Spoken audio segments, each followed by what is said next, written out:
for today's webinar on Changing World Scenario and India's Vision for Self-Reliance. It is an honor and privilege for us to have notable speakers like Air Marshal Dr. R.C. Bajpai sir, Professor Gurmeet Singh sir, Air Marshal R.K.S. Shera sir, Mr. Kiran Chopra sir, Mr. Umang Mishra sir. Welcome to all of you. I would also like to welcome Ms. Shefali Raj ma'am, Managing Director, PSIT, Dr. Shivani Kapoor ma'am, Director, PSIT College of Higher Education, Dr. APS Bhadoria sir, Dean, PSIT College of Higher Education, Ms. Garima Gupta ma'am, Head of Department, BBA, all faculty members, students, and all the external participants. A very warm welcome to all of you. Talking about a topic, changing world scenario and India's vision for self-reliance, as we all know, by the launch of Swadeshi 2.0 and Atmanirbhar Bharat, we all are looking forward for rescuing the country from the ravages of the pandemic and a stronger position of India in the long run in the global market. Looking for import substitution, serving our markets with high quality goods, boosting our exports is a welcome step. Indian companies could be the leaders of the world by catering for ourselves and to the needs of the world. The onus now lies on us by collaborating with the targets of the government. Further, I would like to welcome Dr. Shivani Kapoor ma'am, Director, PSIT College of Higher Education, to take over and begin with the webinar. Ma'am, please. Thank you so much, Jafisha ma'am. Changing world scenario and India's vision for self-reliance is the topic for the day. We all know that India will fire on all cylinders to achieve Atmanirbharta or self-reliance and could offer tax swaps, procurement preferences in the government contracts for domestically produced goods, while imposing stringent non-tariff barriers to discourage imports. Measures for sectors such as pharmaceuticals, furniture, and leather are in focus, and states could be asked to revamp their procurement process to prefer local manufacturing. The country has begun work on a continuity plan that includes cutting down import dependence, especially from China, by focusing aggressively on substitution while improving safety, compliance, and quality goods to gain global market share. The Commerce and Indian Industry Ministry has identified medical textile, electronics, plastic, and toys as some sectors where local manufacturing and exports can be promoted in the next 3 months, or we can say phase 1, while phase 2 products include gems and jewelry, pharma and steel in the next 6 months. The upcoming measures could include tax incentives and other support measures to make local manufacturing more competitive globally. Support measures are also likely to aid local manufacturers build brands globally. Swadeshi focus was not just an ideological concept presented. It is a serious thought that would be followed up with concrete steps. And for the same reason, we have arranged this webinar to have a discussion on the topic. And we have Air Marshal Dr. R.C. Bajpai ji with us, Professor Gurmeet Singh, Vice Chancellor, Pondicherry University with us, Air Marshal R.K.S. Shera sir, Mr. Kiran Chopra, Chairman and Managing Director of an Indo-German joint venture based in Lucknow, Chopra Retech Rubber Products Limited, and Mr. Umang Mishra, Associate Editor, Dainik Jagran, iNext. I welcome you all to the forum today. To start with, we have Air Marshal Dr. R.C. Bajpai with us. He was a former Air Officer Commander-in-Chief, Maintenance Command in Indian Air Force. Sir has also received awards like Ati Vishisht Seva Medal and Param Vishisht Seva Medal from the President of India. He started his journey in the year 1960.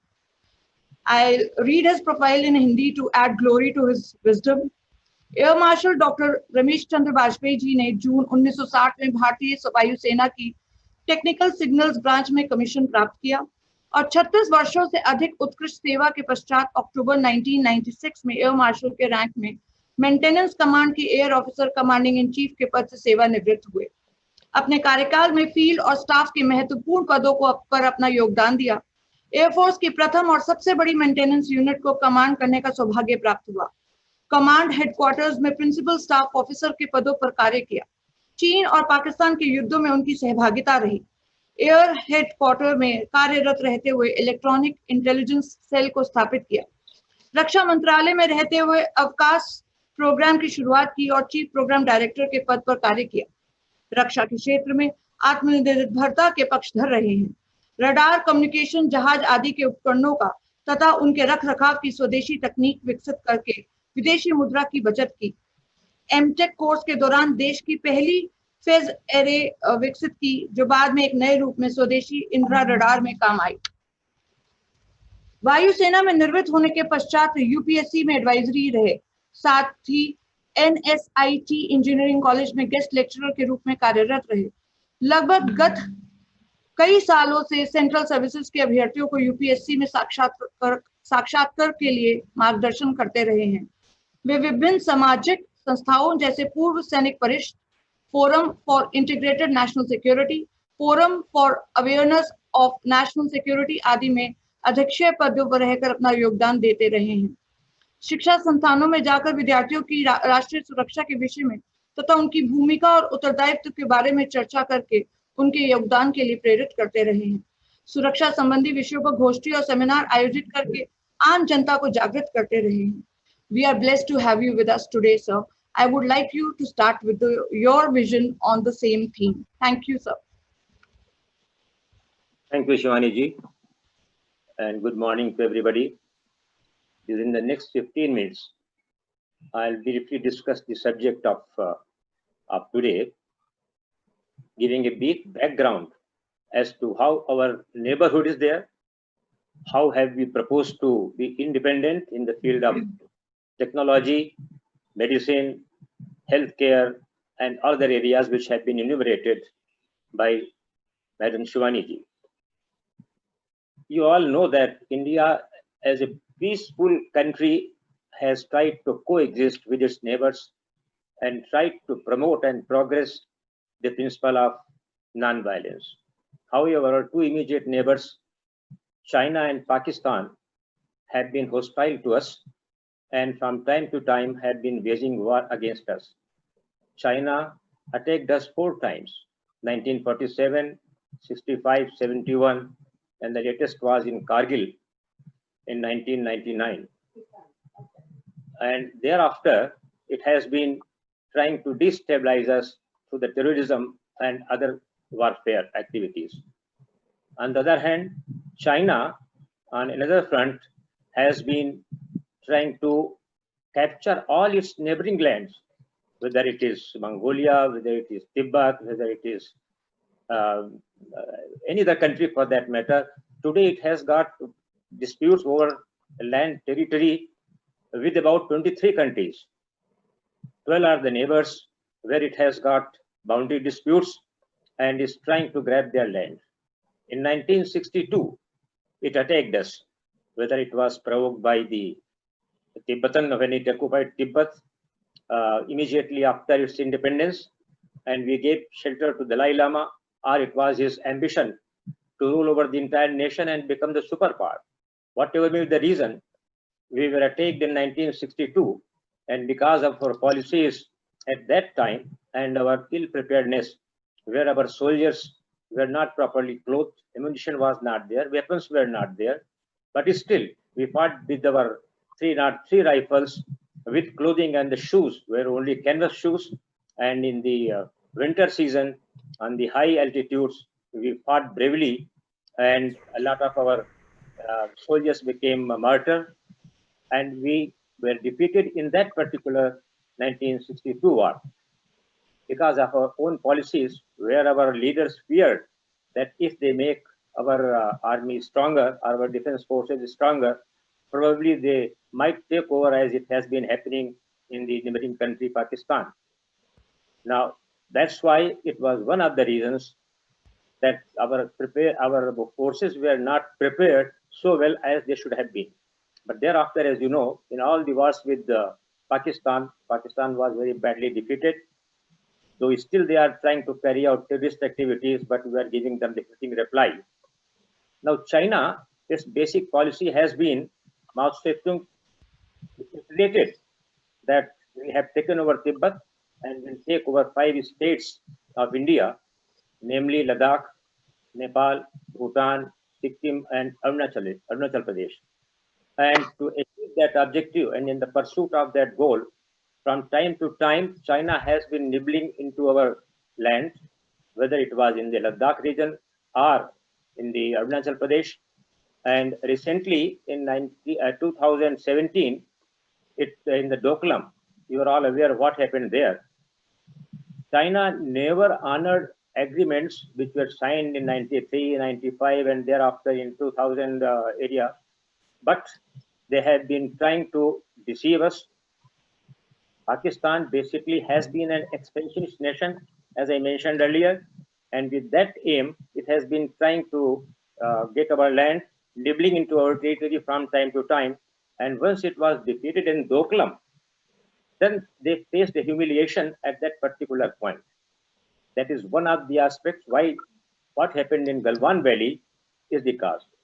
Second cause was that this pandemic, COVID-19, which was a creation of China itself and which destroyed the economy of entire world, and a lot of casualties had taken place. Lots of people died, and even today they are dying, and the whole world is infected by that. So it has destroyed the economy of all other nations. At the same time, it is destroying its own economy. Now, just to divert the attention from the public, because he was facing the present president, he was facing the not the revolt, but kind of problem with his own nationals, as well as the political and economic problems, tried to divert their attention towards India by waging a war against, I should call it war because it was, of course, face-to-face skirmishes, they call it, but they were prepared, they had amassed their forces all along the border, I should say, but in the Galwan Valley. In that Galwan Valley, they had concentrated their forces and tried to take over our areas. The other provocation was that we had built a road 255 kilometers in length from Darbuk via Shok River to Daulat Old Beg, DOB as it is called. We had made the road, and that was a very vantage thing for us because it reduced our travel time for logistic support. And at the same time, we were having vantage points on the route so that we could monitor the activities of China, which China never wanted. And that's how you know what happened. They killed about 20 soldiers. But when we retaliated and broke the neck of more than these 20 people of those Chinese, that created a fear in the minds of Chinese soldiers, and they felt nervous. Thereafter, through diplomatic pressures, and we never let down our forces and our preparedness. We were given free hand by our present Prime Minister. The policies were totally different. India was not what it was in 1962. And that's how it brought back China to the knees and they started withdrawing. Today they are also withdrawing, but certainly we can't believe and trust China, which has been deceptively acting all along throughout these periods. And we should be very careful about that and will maintain our vigil all along the border, not only in the Galwan area, but elsewhere, whether it is to the army, to the air force, to the navy, all our forces are ready. And I can assure our nation that yes, we are fully prepared and will not allow even 1 inch of our land to be occupied by China or any other country. Although they are fomenting this trouble all along the border, but we are prepared for it.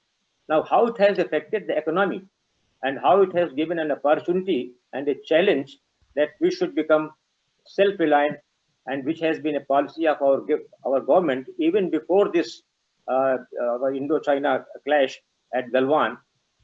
The thrust has been that not only in the defense sector of course is very important where 70% of our requirement is met through imports.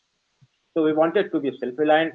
In that direction, all new policies have been formulated and a lot of incentives have been given to our people. In fact, 100% subsidy has been a kind of participation in the FDI has been granted by the government to the foreign countries. So one more important step which has been taken at this juncture that boycotting the apps as well as the goods from China, because there was a big trade deficit, more than 58 billions, we were having the trade deficit, which cannot be believed.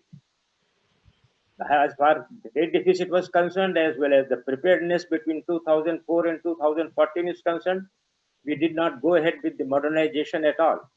And that's how we got an opportunity at this juncture with the new government where modernization has taken place, and we are trying to use different methods by becoming self-reliant. Although self-reliance is started as early as, I should say, in the 50s itself, and in the field of defense in 1960s, that decade, we started out with a humble start from the defense production side.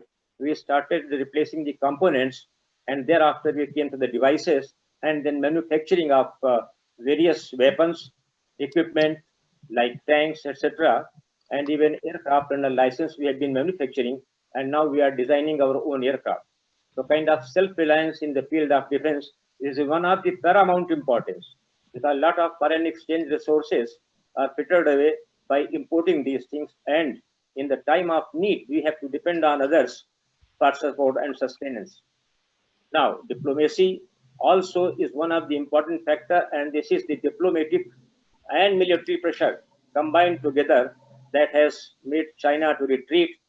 But at the same time, as I said, we have to be careful and we have to continue in our efforts to see that China does not venture again into our towards our area, and they are not trying to settle the border disputes, and that's how they say and they claim their that that land belongs to them, that particular portion where they have come.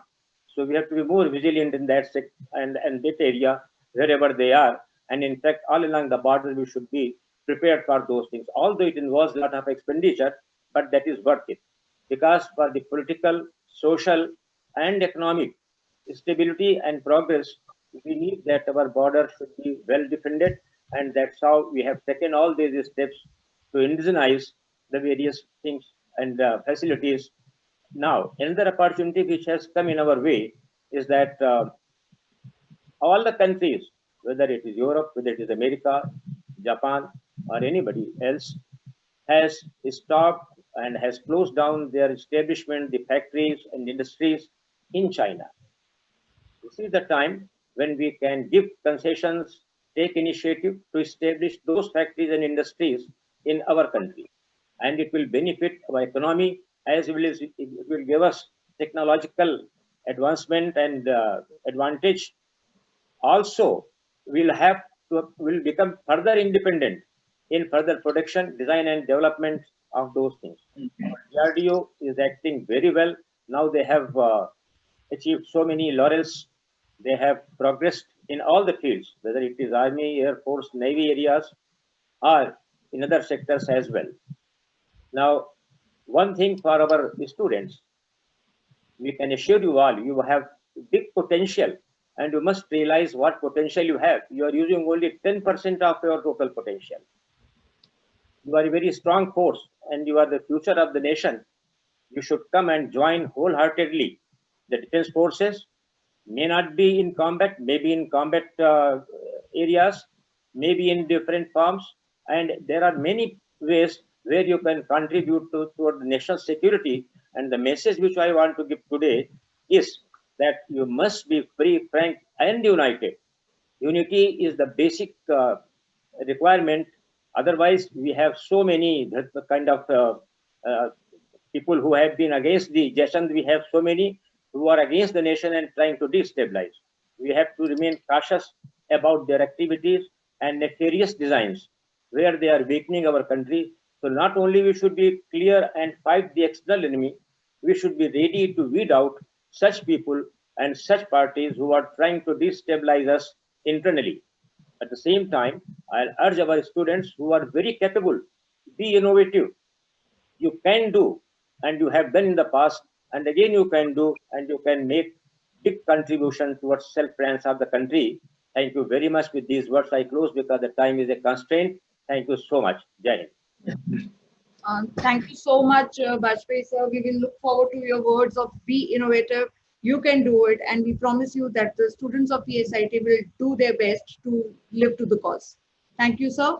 Next in the line, we have Professor Gurmeet Singh, sir, Vice Chancellor, Pondicherry University. Good morning, sir. Gurmeet, sir. Gurmeet, sir. Sir, please unmute yourself. Yeah, you have done it. Can you hear me now? So let me introduce you, sir. Okay. Professor Gurmeet Singh, sir. He is a renowned academic administrator and an internationally reputed expert in the field of corrosion science.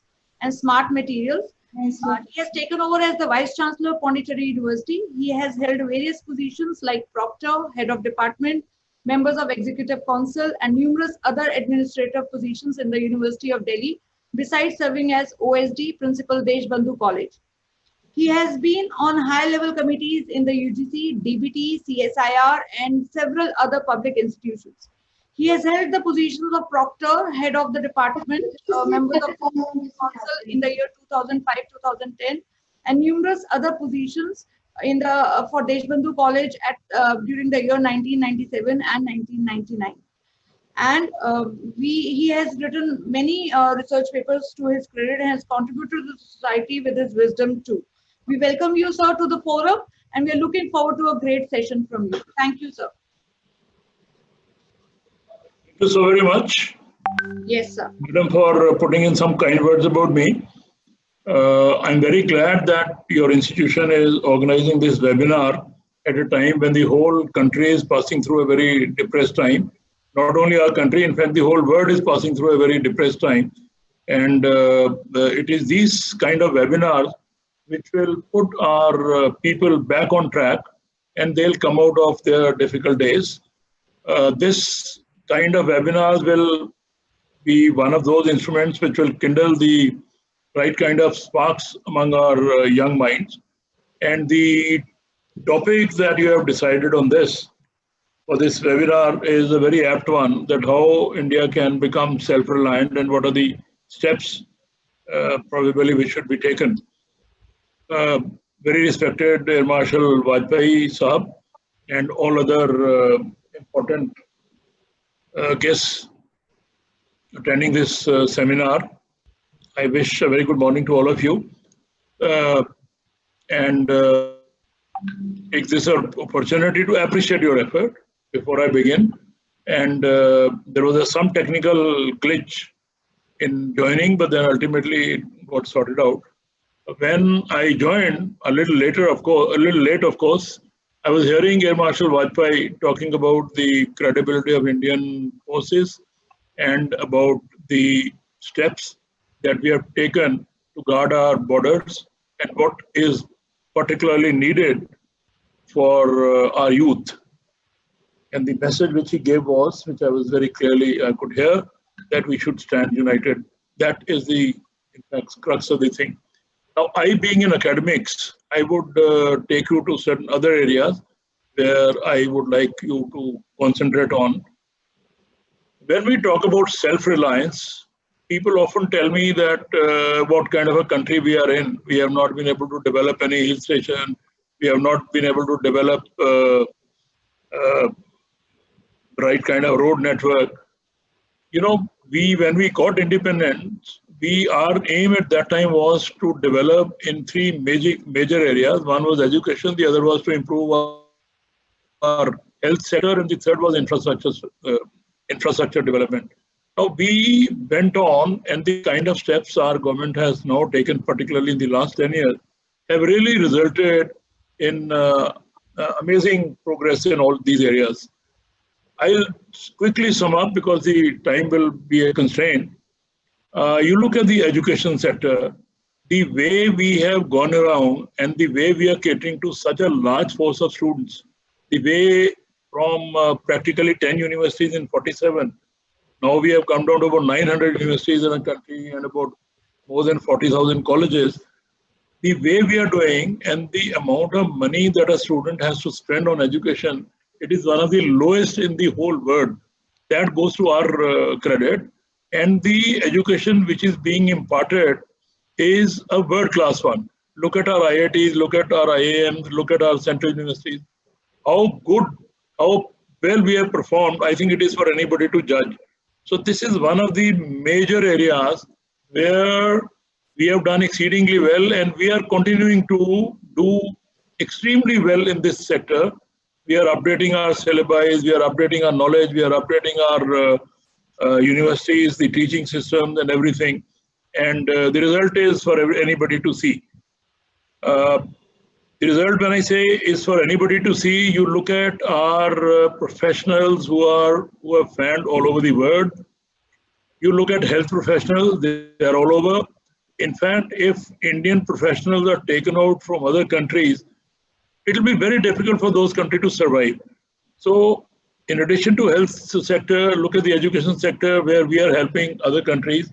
Look at the IT sector, Indian, I call it Indian talent, of course, but otherwise it is information technology, you all know. The kind of force that we have, it is for anyone to see how things are moving with our help. And you'll be amazed, we say there are lakhs and lakhs of our Indian professionals who are outside. It is not so. The number of our IT professionals abroad is close to about 70,000. And this we have got, this is the result of a force which has developed out of 50% of these students who have actually in their formative years have gone to schools. Had out of this 50%, people have gone to this super specialty level and they have fanned all over, and we have done so very well. Now, if our number goes a little more, where we are now trying, you can understand where exactly we will be in 2 years from now. It will be more than self-reliant, in fact. Then the next important aspect which everybody needs to consider, particularly our students, young minds, how well we have done in the area of our food sector. Whatever I will, because of time constraint, I'm just leaving it as an exercise for everybody. You look at what we were producing in 47, what we were producing during Pakistan war in 65. Look at that data and how amazingly from that point onwards we have gone. And last 10 years, if you look at every year we have been gaining in terms of production. And now our food grains that we are producing every year is so much that we are not able to store it properly. Now the question that you must be raising is, well, the fields have gone up. It is not so. Fields have shrunk, agricultural fields have shrunk. The mouths to be fed have increased enormously. Our population has grown. So despite all that, having done so well, it is the result of a sheer hard work, sheer management of agriculture sector, sheer brilliance of our science and technology sector that has pooled their resources together, and we have now raised our production to such a level that we are not only self-reliant, in case of need, India is able to give it to others also. Look at the milk production area. We are the largest producer of milk in the world, which is amazing. You will be saying that the cattle have gone up. No, the number of cattle have gone down, the grazing fields have come down. But despite all that, we have done it so very well. It is the result of our policies, our management, from science and technology point of view, from the cooperative sense that we have introduced, from the way we have managed, India has become a force to reckon with all over the world. And the high point was when in America, if you look at the way they are improving and they're managing their dairies, American Dairy Association inviting Indian Dairy Association to manage their resources. I think this was the highest point in our achievement. So this is a line which we need to consider, that there is no problem and there is no way we will not be self-reliant. I'll put it this way. So this is another area which we need to be appreciative of. The other important area which I think everybody needs to consider is our space performance. The way ISRO has gone about, the way we have launched 108 satellites of late, we are getting our own data, we are getting our own communication network. All this put together has resulted in the best communication network that we are now having, all through our own means. All satellites are ours. We have even put the launchers where other countries are using our satellite launchers. They are paying rent to us. Could India be imagining this few decades earlier that we'll be in this position? And if you look at the cost, very few people have done that. The way we have gone around, our satellites as compared to the other countries are at the lowest price level. The amount of money that we have spent on R&D is at the lowest. Despite all that, we have done exceedingly well, and we can be compared amongst the best 2 countries in the world in terms of our space program. This is another highlight which I thought I would mention. Now, you look at any area, look at the infrastructure development, the rail network we have added, the road network we have added, as against something like 3 kilometers being added in a day earlier. Now we are in a position to add about 30 kilometers in a day. Last 10 years, if you look at the data in terms of infrastructure development, I think it is amazing.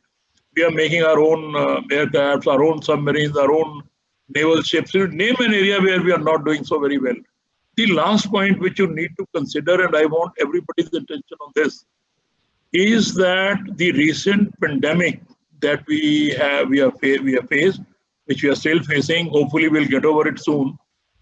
This particular pandemic, if you look at the way it came up, the way it rose, the way number grew up, the deaths grew up, I would draw your attention to the fact that if you compare the countries all over the world, in our country, the death rate has been one of the lowest. I'm repeating, in India, the death rate has been one of the lowest as compared to many other countries. You must be wondering, what is it? What is it? Are we having the best health system? We don't have. I mean, I agree. But look at the countries like Italy. Look at the countries like Spain, United States. They have the best of everything, but still their death rate was so very high. I am drawing your attention to a very important point, and I'll take only a minute after this. Our death rate has been lowest because of the fact that in 1960 onward, we started giving BCG injections. So this vaccine regimen that we started, over the years we have been doing this. There was opposition to this. Many countries said, don't do this. We stuck to our own style, and we said that this will ultimately put us in good stead. That kind of a vaccine regimen that we started had developed a special kind of a resistance amongst our country fellows, and that has put all our countrymen in a position where they can face this Corona-19 much better as compared to other countries. Now, if you just carry out a quick comparison, Italy had a high rate of death, Spain had very high death rate, but an adjoining country to those is Portugal, which followed Indian style, Indian regimen, vaccine regimen. They followed a similar vaccine regimen because they were with us in Goa. And if you compare the death rate, Portugal's death rate has been one of the lowest in Europe. Germany, if you look at, you will say they were not following this. Their death rate has been slow because East German had followed our regimen, our style, and that is why the overall death rate in Germany has been low. That means we were in a position from the good old days that we chalked out our own path. We followed this. This has resulted our country having stood up against this pandemic in a much better manner, despite limitations that we have. So this goes on to prove that our system that we had in good old days was a proven one. And now also, if you look at the Unani medicines, Ayurvedic medicine, our own local medicines, which our villagers used to adopt, all these put together, which Indians are taking, is putting them on a platform where they have better resistance to face this pandemic. All this goes on to prove that we are on the right pathway where we can be better self-reliant. We don't have to depend upon expensive medicines. These homely medicines we are taking is putting us in good stead. So these are the things which will put India eventually in good stead, and we will be able to face these things. This pandemic we have faced much better, of course, but then in the years to come, in terms of education, health sector, infrastructure development, and all others, will put us in much better platform as compared to many other countries. And the biggest strength that India has, which all the youngsters who are attending to this webinar, the biggest strength our country has is the most vibrant democracy in the world. And that is what is a most important factor which everybody has to weigh, that it is our democratic traditions which will always put us on a very stronger wicket towards self-reliance. And this is what we need to strengthen further. We need to tell people that the traditions, the kind of unity we have expressed, such a diverse country, many languages, many religions, many areas, many styles, many conventions. Despite all that, in terms of any adversary, India has stood like a rock one unit, and that is what is required in the days to come.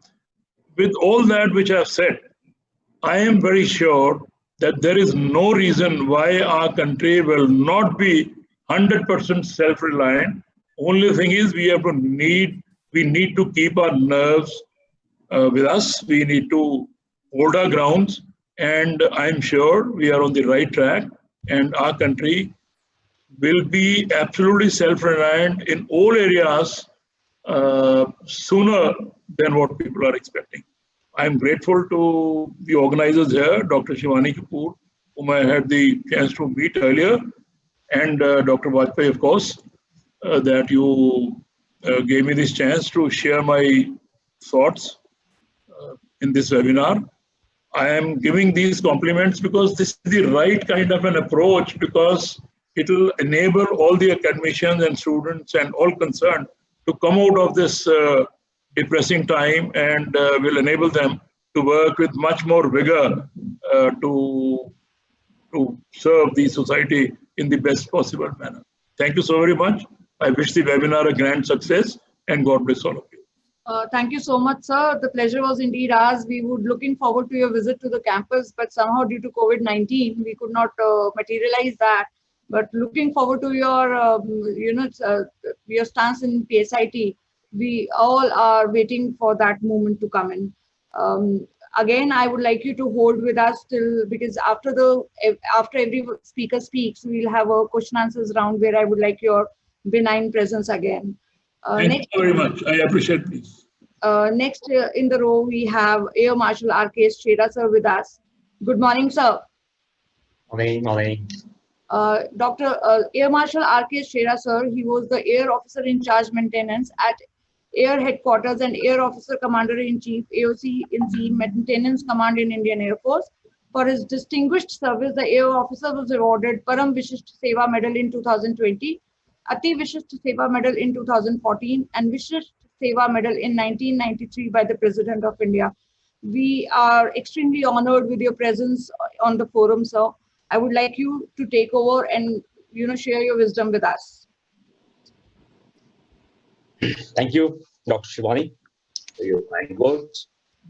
Good morning to you, all of the panelists sitting on today's panel. Our very senior Air Marshal Vajpayee, Vice Chancellor Ranveer Singh, and Chopra. Good morning to you all. It's indeed a pleasure for me today to participate in this particular seminar, which is Changing World Scenario and Self-Reliance. I can just say one thing, that our Prime Minister gave the slogan of Atmanirbhar Bharat at the right time, when we have two things bothering the country. One, of course, is known to us. The COVID pandemic is causing a lot of problems for us. And second, certainly, is our adversary bothering us at the LAC. As Air Marshal covered in detail, we had been facing both our adversaries off and on since 1947, and it is not coming to the end, be it the terrorist activities, be it the LOC, be it the LAC. That's what we probably have, and we would be continuing with that for some time. My take on this China issue had been that we need to have a strong approach. Certainly, the first and foremost is the diplomatic approach, where we sit across the table and try to negotiate, discuss the things out. Second, very important, is to have a tough military stance. The moment you are militarily strong, no one thereafter dares to come near you. And third, which is very, very important point on which today's seminar or the discussions in the webinar are, how do we handle our economic part? Because we have a huge trade deficit, amounting to something like $70 billion today, and we need to bring it down. And when you want to bring it down, the only way is that I stop acquiring the goods, be it low end, be it high end, all over, whatever we are procuring from them, whether it's pharmaceutical stuff or it's various other electronic components, be it parts, be it systems. I need to reduce that particular import so that the trade deficit comes under control. And with that, you also will put pressure on the adversary to come and sit on the desk and talk to us. So with that three-pronged system, the third issue which I'm talking about, the economic measure, is what is the focus of today's particular webinar as to how do we bring our deficits low by in-house manufacturing, by having more reliant systems in my own country where we don't have to go outside for various goods. So there is a huge asset which we can discuss. In fact, I'm happy Marshall as well as the Vice Chancellor have touched upon many areas. I will not take much time. I will focus primarily on one sector where we have a huge scope of doing a lot of work in-house. And that sector is the aviation sector, though it happens to be also my sector, where I've spent about 40 years in the military aviation areas and have been serving all over the country. And more so, I was last 5 years, I was engaged in the military aviation MRO kind of a thing we handle in our base repair depots under the maintenance control. By the way, one of the base repair depot we have at Chakeri, and that's the one which was started by our first year CNC, Vice Marshal Ratinder Singh himself. And the story goes back to the Second World War, repairing those British aircraft and converting those aircraft into fighter aircraft. So it's very important for people in Kanpur to understand what Kanpur has given to the Indian military aviation. Not only military aviation, even the civil aviation. Let me tell you, the first aircraft which was manufactured in-house in India was at Kanpur Chakeri. It's the Avro aircraft. In fact, that's the aircraft we still fly. For retirement in December, I was flying that machine which was produced in those days when AVM Harjinder Singh was there at Chakeri. So we are so proud in the Indian Air Force that we had been engaged in doing in-house work, not only manufacturing, but MRO as well. Now I'll just give a glimpse of our civil aviation sector, because that is where a lot can be done. The way we are expanding, like all of us we know, we're going to be next 20, 15 years. Our fleet sizes are going to go from today's 700 aircraft, they'll touch something like 2,000 plus aircraft. Years, our traffics, which is around 200 million, will touch around 1 billion. Air travel is going to happen. The MRO industry today, which is around 1 billion, is also going to go on maybe 2.5 years. So what it amounts is that two things which we have to look at in my country as far as the self-reliance is concerned with respect to the aviation sector. One, of course, is the manufacturing of the new aeroplane, the new radar system, the communication system, the satellite system. And second, whatever aircraft we procure from outside, be self-sufficient in doing our repair and overhaul. And that's where there's a need for us to focus. There's need for us to create that ecosystem in the country so that the MRO, the routine MROs, the major MROs, where today our aircraft from various airlines, they fly out to Singapore, they go to Malaysia, they go to Gulf countries for their overhaul. That is what must come back to us in our country. And we would be able to say that, yes, even if I bought the aircraft from outside, but I'm self-reliant as far as my overhauling is concerned, as far as my various checks are concerned. And our focus should be on two things. One, of course, is the indigenous spares, which we require for the MRO. And second, developing our HR skills. That's where our engineers, the students sitting today in the webinar must focus that this is one sector where if we have the right mind, and let me tell you, this aviation sector is the one where we need all types of engineers. Mechanical, we need electrical, we need electronics, we need radar specialists, we need computer specialists, we need armament specialists. So it's a huge area. The huge amount of metallurgy is involved in the aviation sector. all our young blood must look forward to getting into this, make the country more and more self-reliant. As the military aviation is concerned, we talk about quite a bit about it because that military aviation part is mostly the Indian Air Force and with the Defense PSU HAL. Traditionally, HAL had been doing the manufacturing and we had been engaged mostly on the overhauling of various platforms, be it the fighters, be it the transport, be it the helicopters. And not only the aircraft, we also had been doing repair overhaul of our radar systems, our missile systems, our communication. We have a huge number of success stories which we can talk about as far as the Indian Air Force is concerned. We had been the integrators and the driving forces behind developing a number of indigenous systems. Today, we feel very good about it.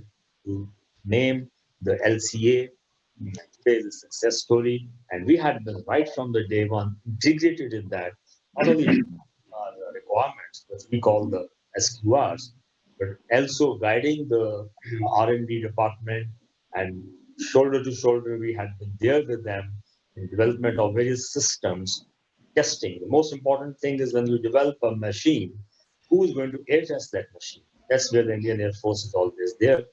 So those are the testing times where it's quite difficult and those flights are risky. So coming to that, now we're going to, of course, move on to another advanced aircraft called MCA.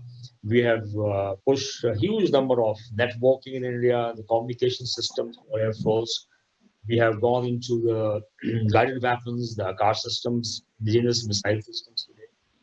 Gone about the BrahMos integration, one of the potent air to ground, air to air, and air to surface and naval version. We have been in that for integration on the Sukhois, the big achievement for us. Now we are involved in other missile development called Astra missile development. And of course, last but not the least, the big success story of our in-house repair overhaul, which we call the MRO. Today, we repair all our fighters in-house, all our helicopters, the transport aircraft. In fact, across the road in Chakeri, we have our base repair depot, which is engaged with the engine overhauls, as well as the aircraft productions. Our AN-32s are being handled there. So we are name a aircraft we have in-house MRO for that.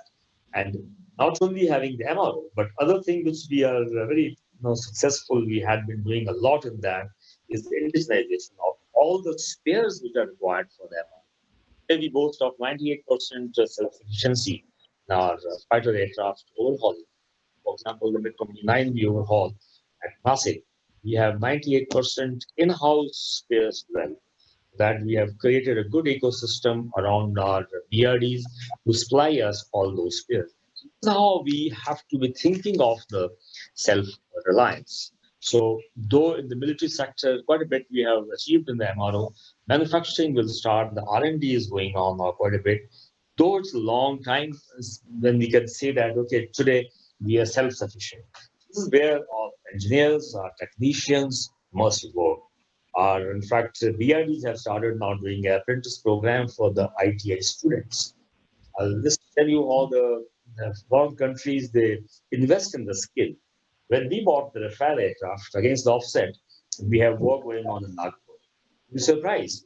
The company Dassault, the French company, came all the way to Nagpur and they started a program in the ITI Nagpur on structures. Today, they are producing the ITI students who are working or who are knowledgeable or who are qualified on the aviation sector. This is how the Western world had been looking at the HR. And you're surprised, not a single ITI of my country offers course in the aviation sector. So this is how we have to approach, we have to look at it. This is one area where a lot can be done. And we have to tell our students, look this sector very seriously, because as we know, there's one sector where there's never going to be a downfall, and that is the transportation. The automobile, aviation, aircraft side, or level, the shipping or ocean side. So it's a huge opportunity there, and I'm only confident with this our aircraft numbers increasing from today's 1,500 machines in the Indian Air Force. Soon, another 10 years, 15 years, we'll be touching about 2,000.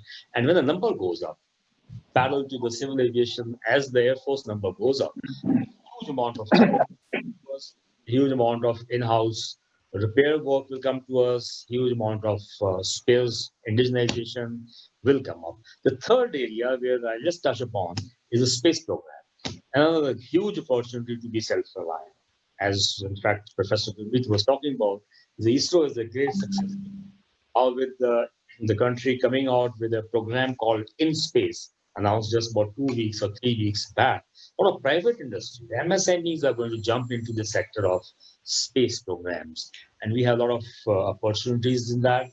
Once again, the students must be aware of these challenges and the opportunities which are going to be there in the civil aviation and the military aviation and in the space programs. So these are the thinking which we must focus on.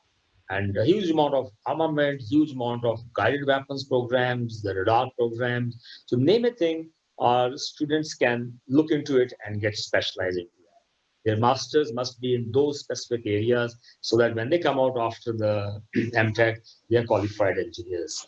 And one thing which we have to remain focused upon, no country can be a great country unless it has the manufacturing sector strong. The services sector will not make any country a great nation because services is not what ultimately will bother you. Today, if I have a trade deficit with my adversary, the trade deficit is not because of services sectors. The trade deficit is because of manufacturing. So my engineers who are passing out, they have to focus today. Unfortunately, a large number of my engineering community, even after doing the masters, when I was studying in IIT Kanpur, half of my own course mates of MTech, they never went near the machines. They went away.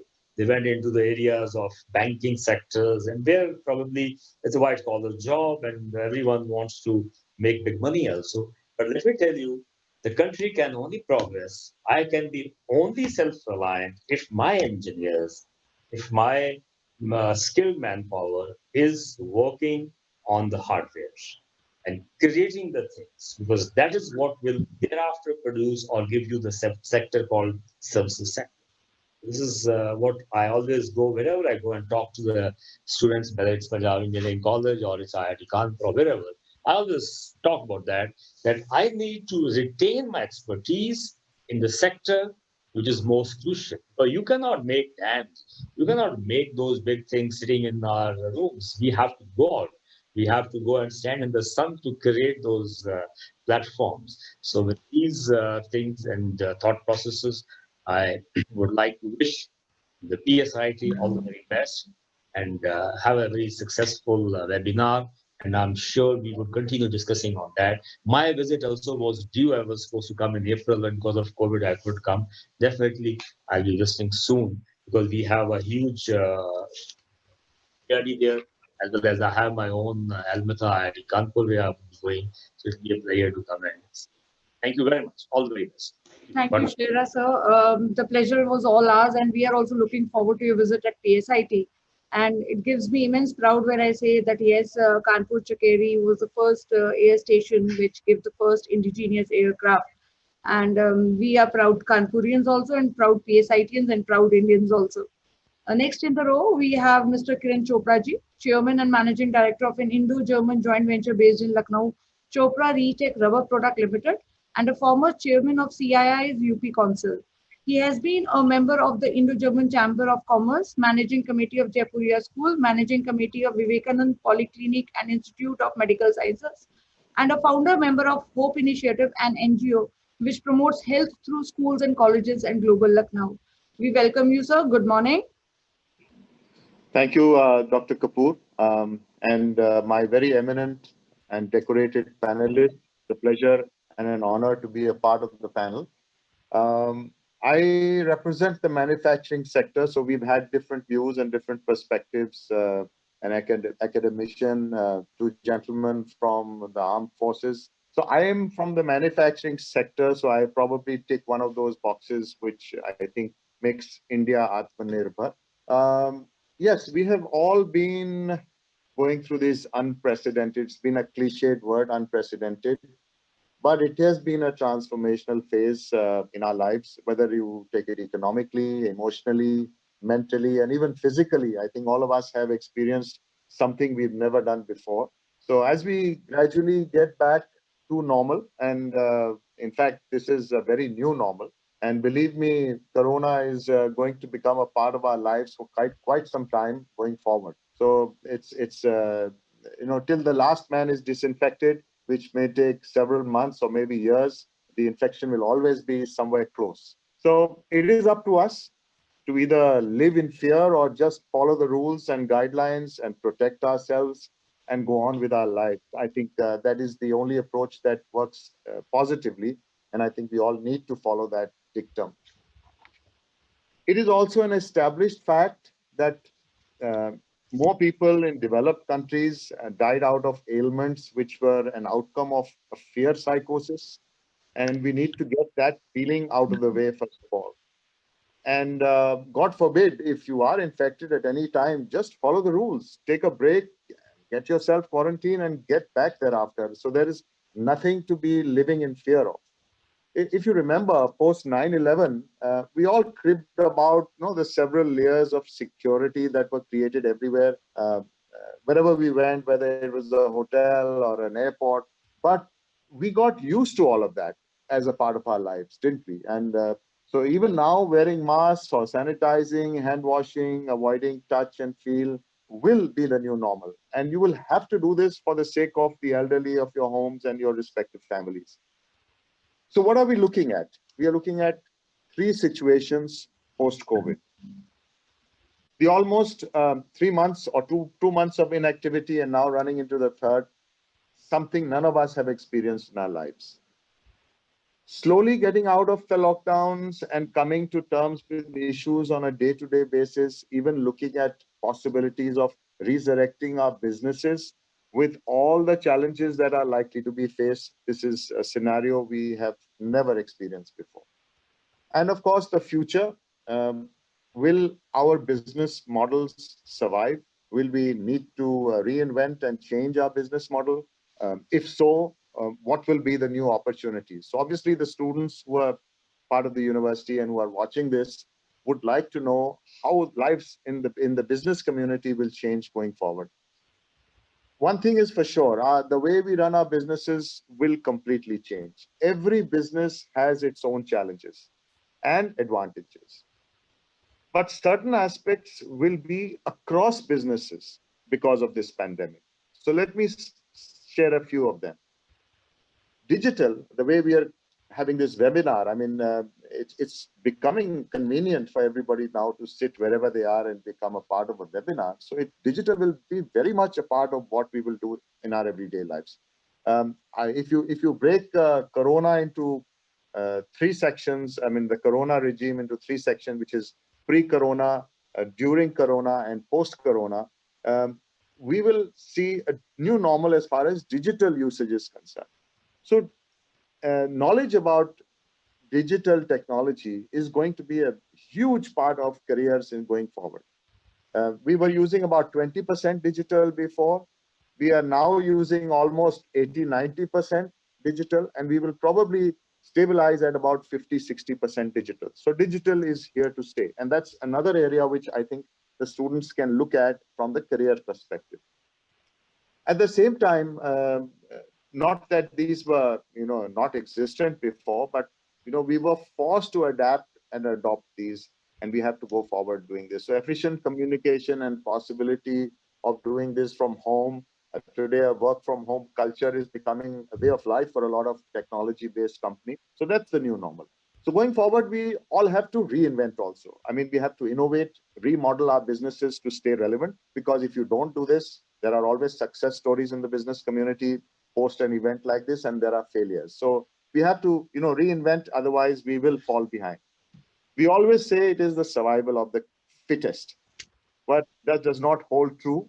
to a large extent, because I feel to be a winner today, in today's context, it has to be survival of the quickest, because the quicker you adapt to a situation, the better it is in terms of the success you achieve. For manufacturing, and as rightly mentioned by Mr. Shera just now, manufacturing is something that is an integral part of any economy. If you take the statistical analysis of 17 of the fastest growing economies of the world, all of them grew because their manufacturing sector grew. If we break down our GDP of the country in terms of contribution to GDP, agriculture and industry are contributing only about 20% each. A large part of the contribution to GDP comes from the service sector, which is really a dichotomy, because if 50% or more people live in the rural sector and contribute only 20% to the GDP, this needs to change.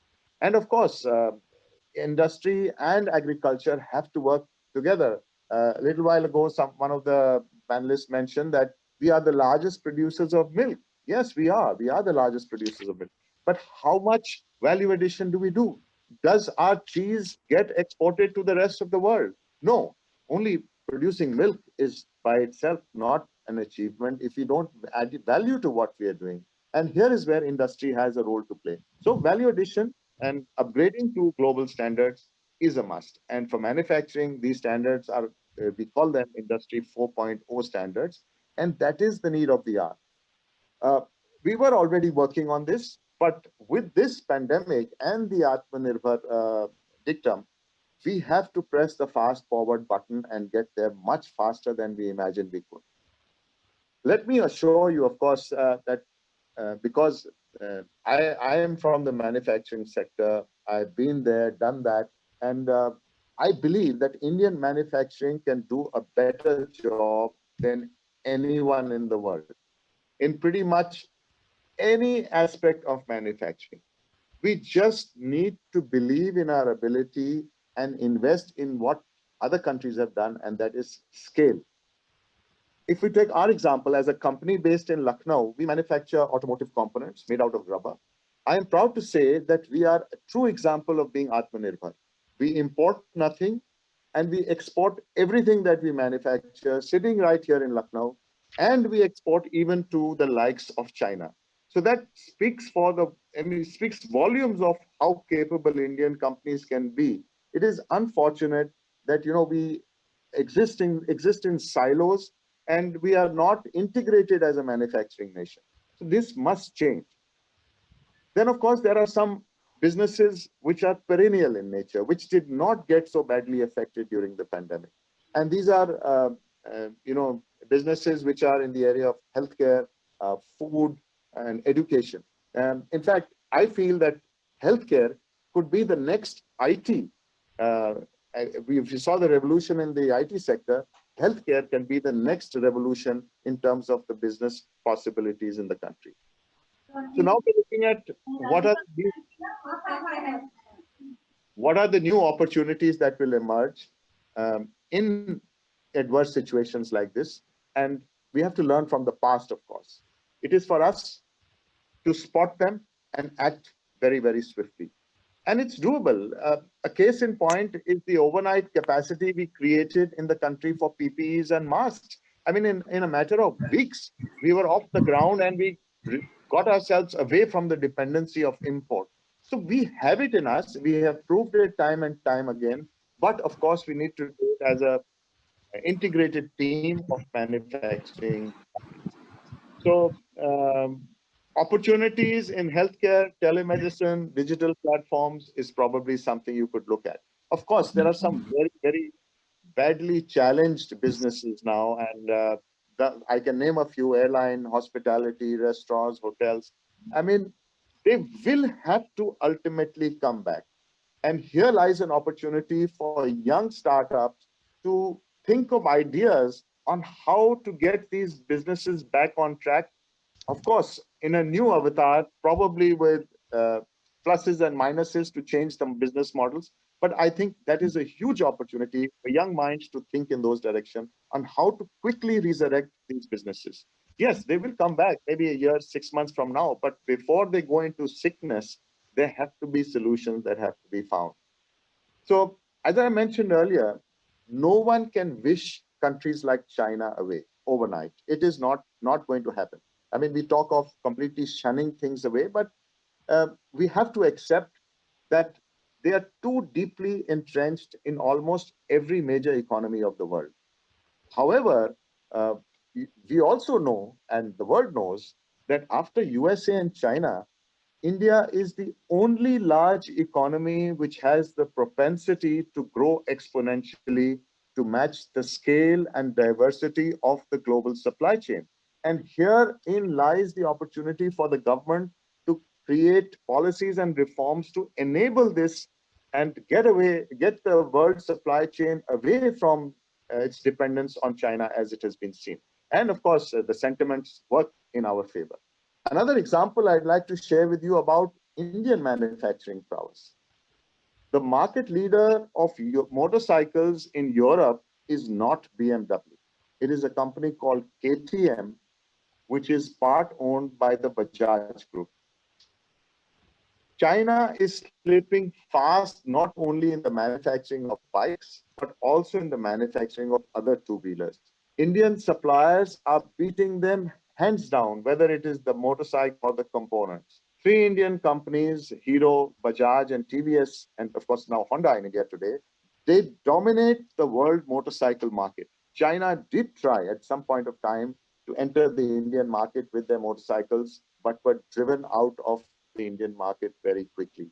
So I would like to just conclude by saying that this is our sweet spot. And you, the students, are the ones that will have to realize India's dream of being Atmanirbhar. We have all the talent. We have the entire ecosystem now working towards being Atmanirbhar. So we have the ingredients and we have the resources. All we need to do is act together. And I do feel that if we have living examples in our country of having achieved global excellence, both in scale and quality, why should we not do it as an integrated measure as a manufacturing community? Thank you very much. Thank you so much, sir. We are pleased to have enlightenment from your side. It was indeed a very fruitful session from you. And definitely through this forum, I would like to extend my invite to you to visit sometime to PSIT. It is in your own city. And definitely, we want our students to be benefited with your advices also. Next in the row. Next in the row, we have Mr. Umang Mishra ji with us. He is an associate editor for Dainik Jagran, iNext. He heads all 12 editions of Dainik Jagran, iNext that are located in UP, Bihar, Jharkhand, and Uttarakhand. He has a long experience in the field of journalism. He has worked in various newspapers and news channels before joining Dainik Jagran Group. He joined Dainik Jagran Group in 2012. He has written many editorial pieces on different topics. He has a deep understanding of political scenario and working of different institutions, including government. Good afternoon, sir. Good afternoon. Thank you very much for your kind words. And it's a pleasure to be here in the company of such renowned speakers. And as far as topic is concerned, our self-reliant India, आत्मनिर्भर भारत, तो इस पे हमें अगर बात करनी हो तो पहले तो ये क्वेश्चन है कि आत्मनिर्भर भारत तो हमेशा से ही रहा है, बोलचाल में बातें होती रही, इसी समय क्यों आया, एकाएक इतनी चर्चा क्यों हुई इसकी?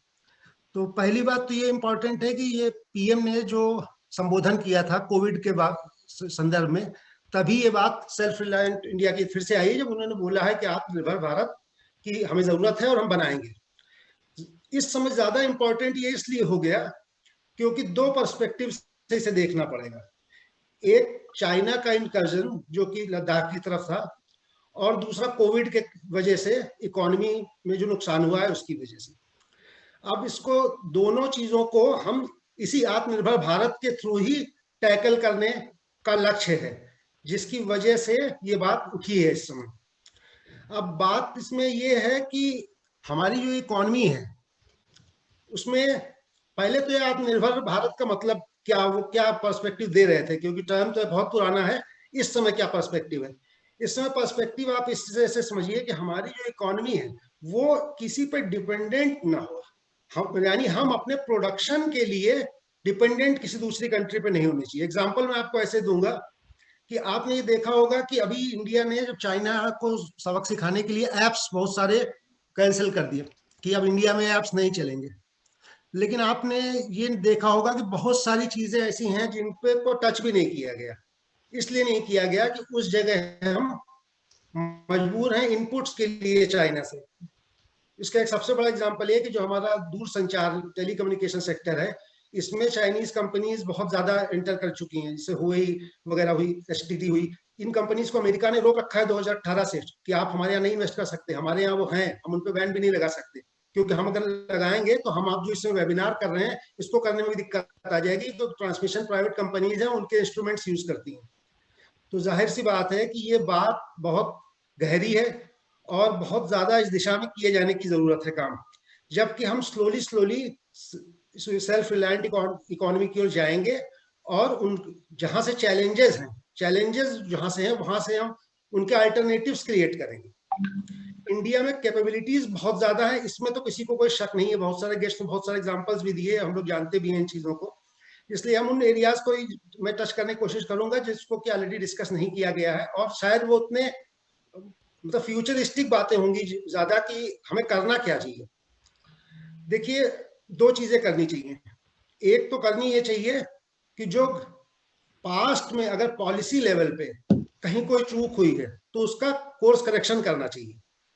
और हम क्या कर सकते हैं इंडिविजुअल लेवल पे, हम हैं जो स्टूडेंट्स बैठे हुए वो क्या कर सकते हैं, वो उनका अलग रोल है कि वो कैसे इस दिशा में काम कर सकते हैं।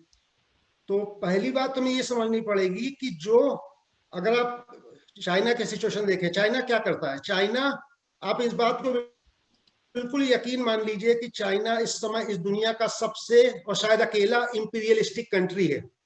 वो एकमात्र देश है, जबकि पूरी दुनिया, जैसा कि मोदी जी ने कहा कि ये विकासवाद का युग है, विस्तारवाद का युग नहीं है, लेकिन ये एक अकेला कंट्री है जो आज भी एक्सपेंशन के चक्कर में लगा रहता है। वो चाहे इंडिया हो, चाहे भूटान से इसके विवाद हो, चाहे उधर हांगकांग पे मानवाधिकार छीन ले या ताइवान पे नजर गड़ा ले, ये एकमात्र ऐसा देश है जो अभी भी विस्तारवाद में लगा हुआ है।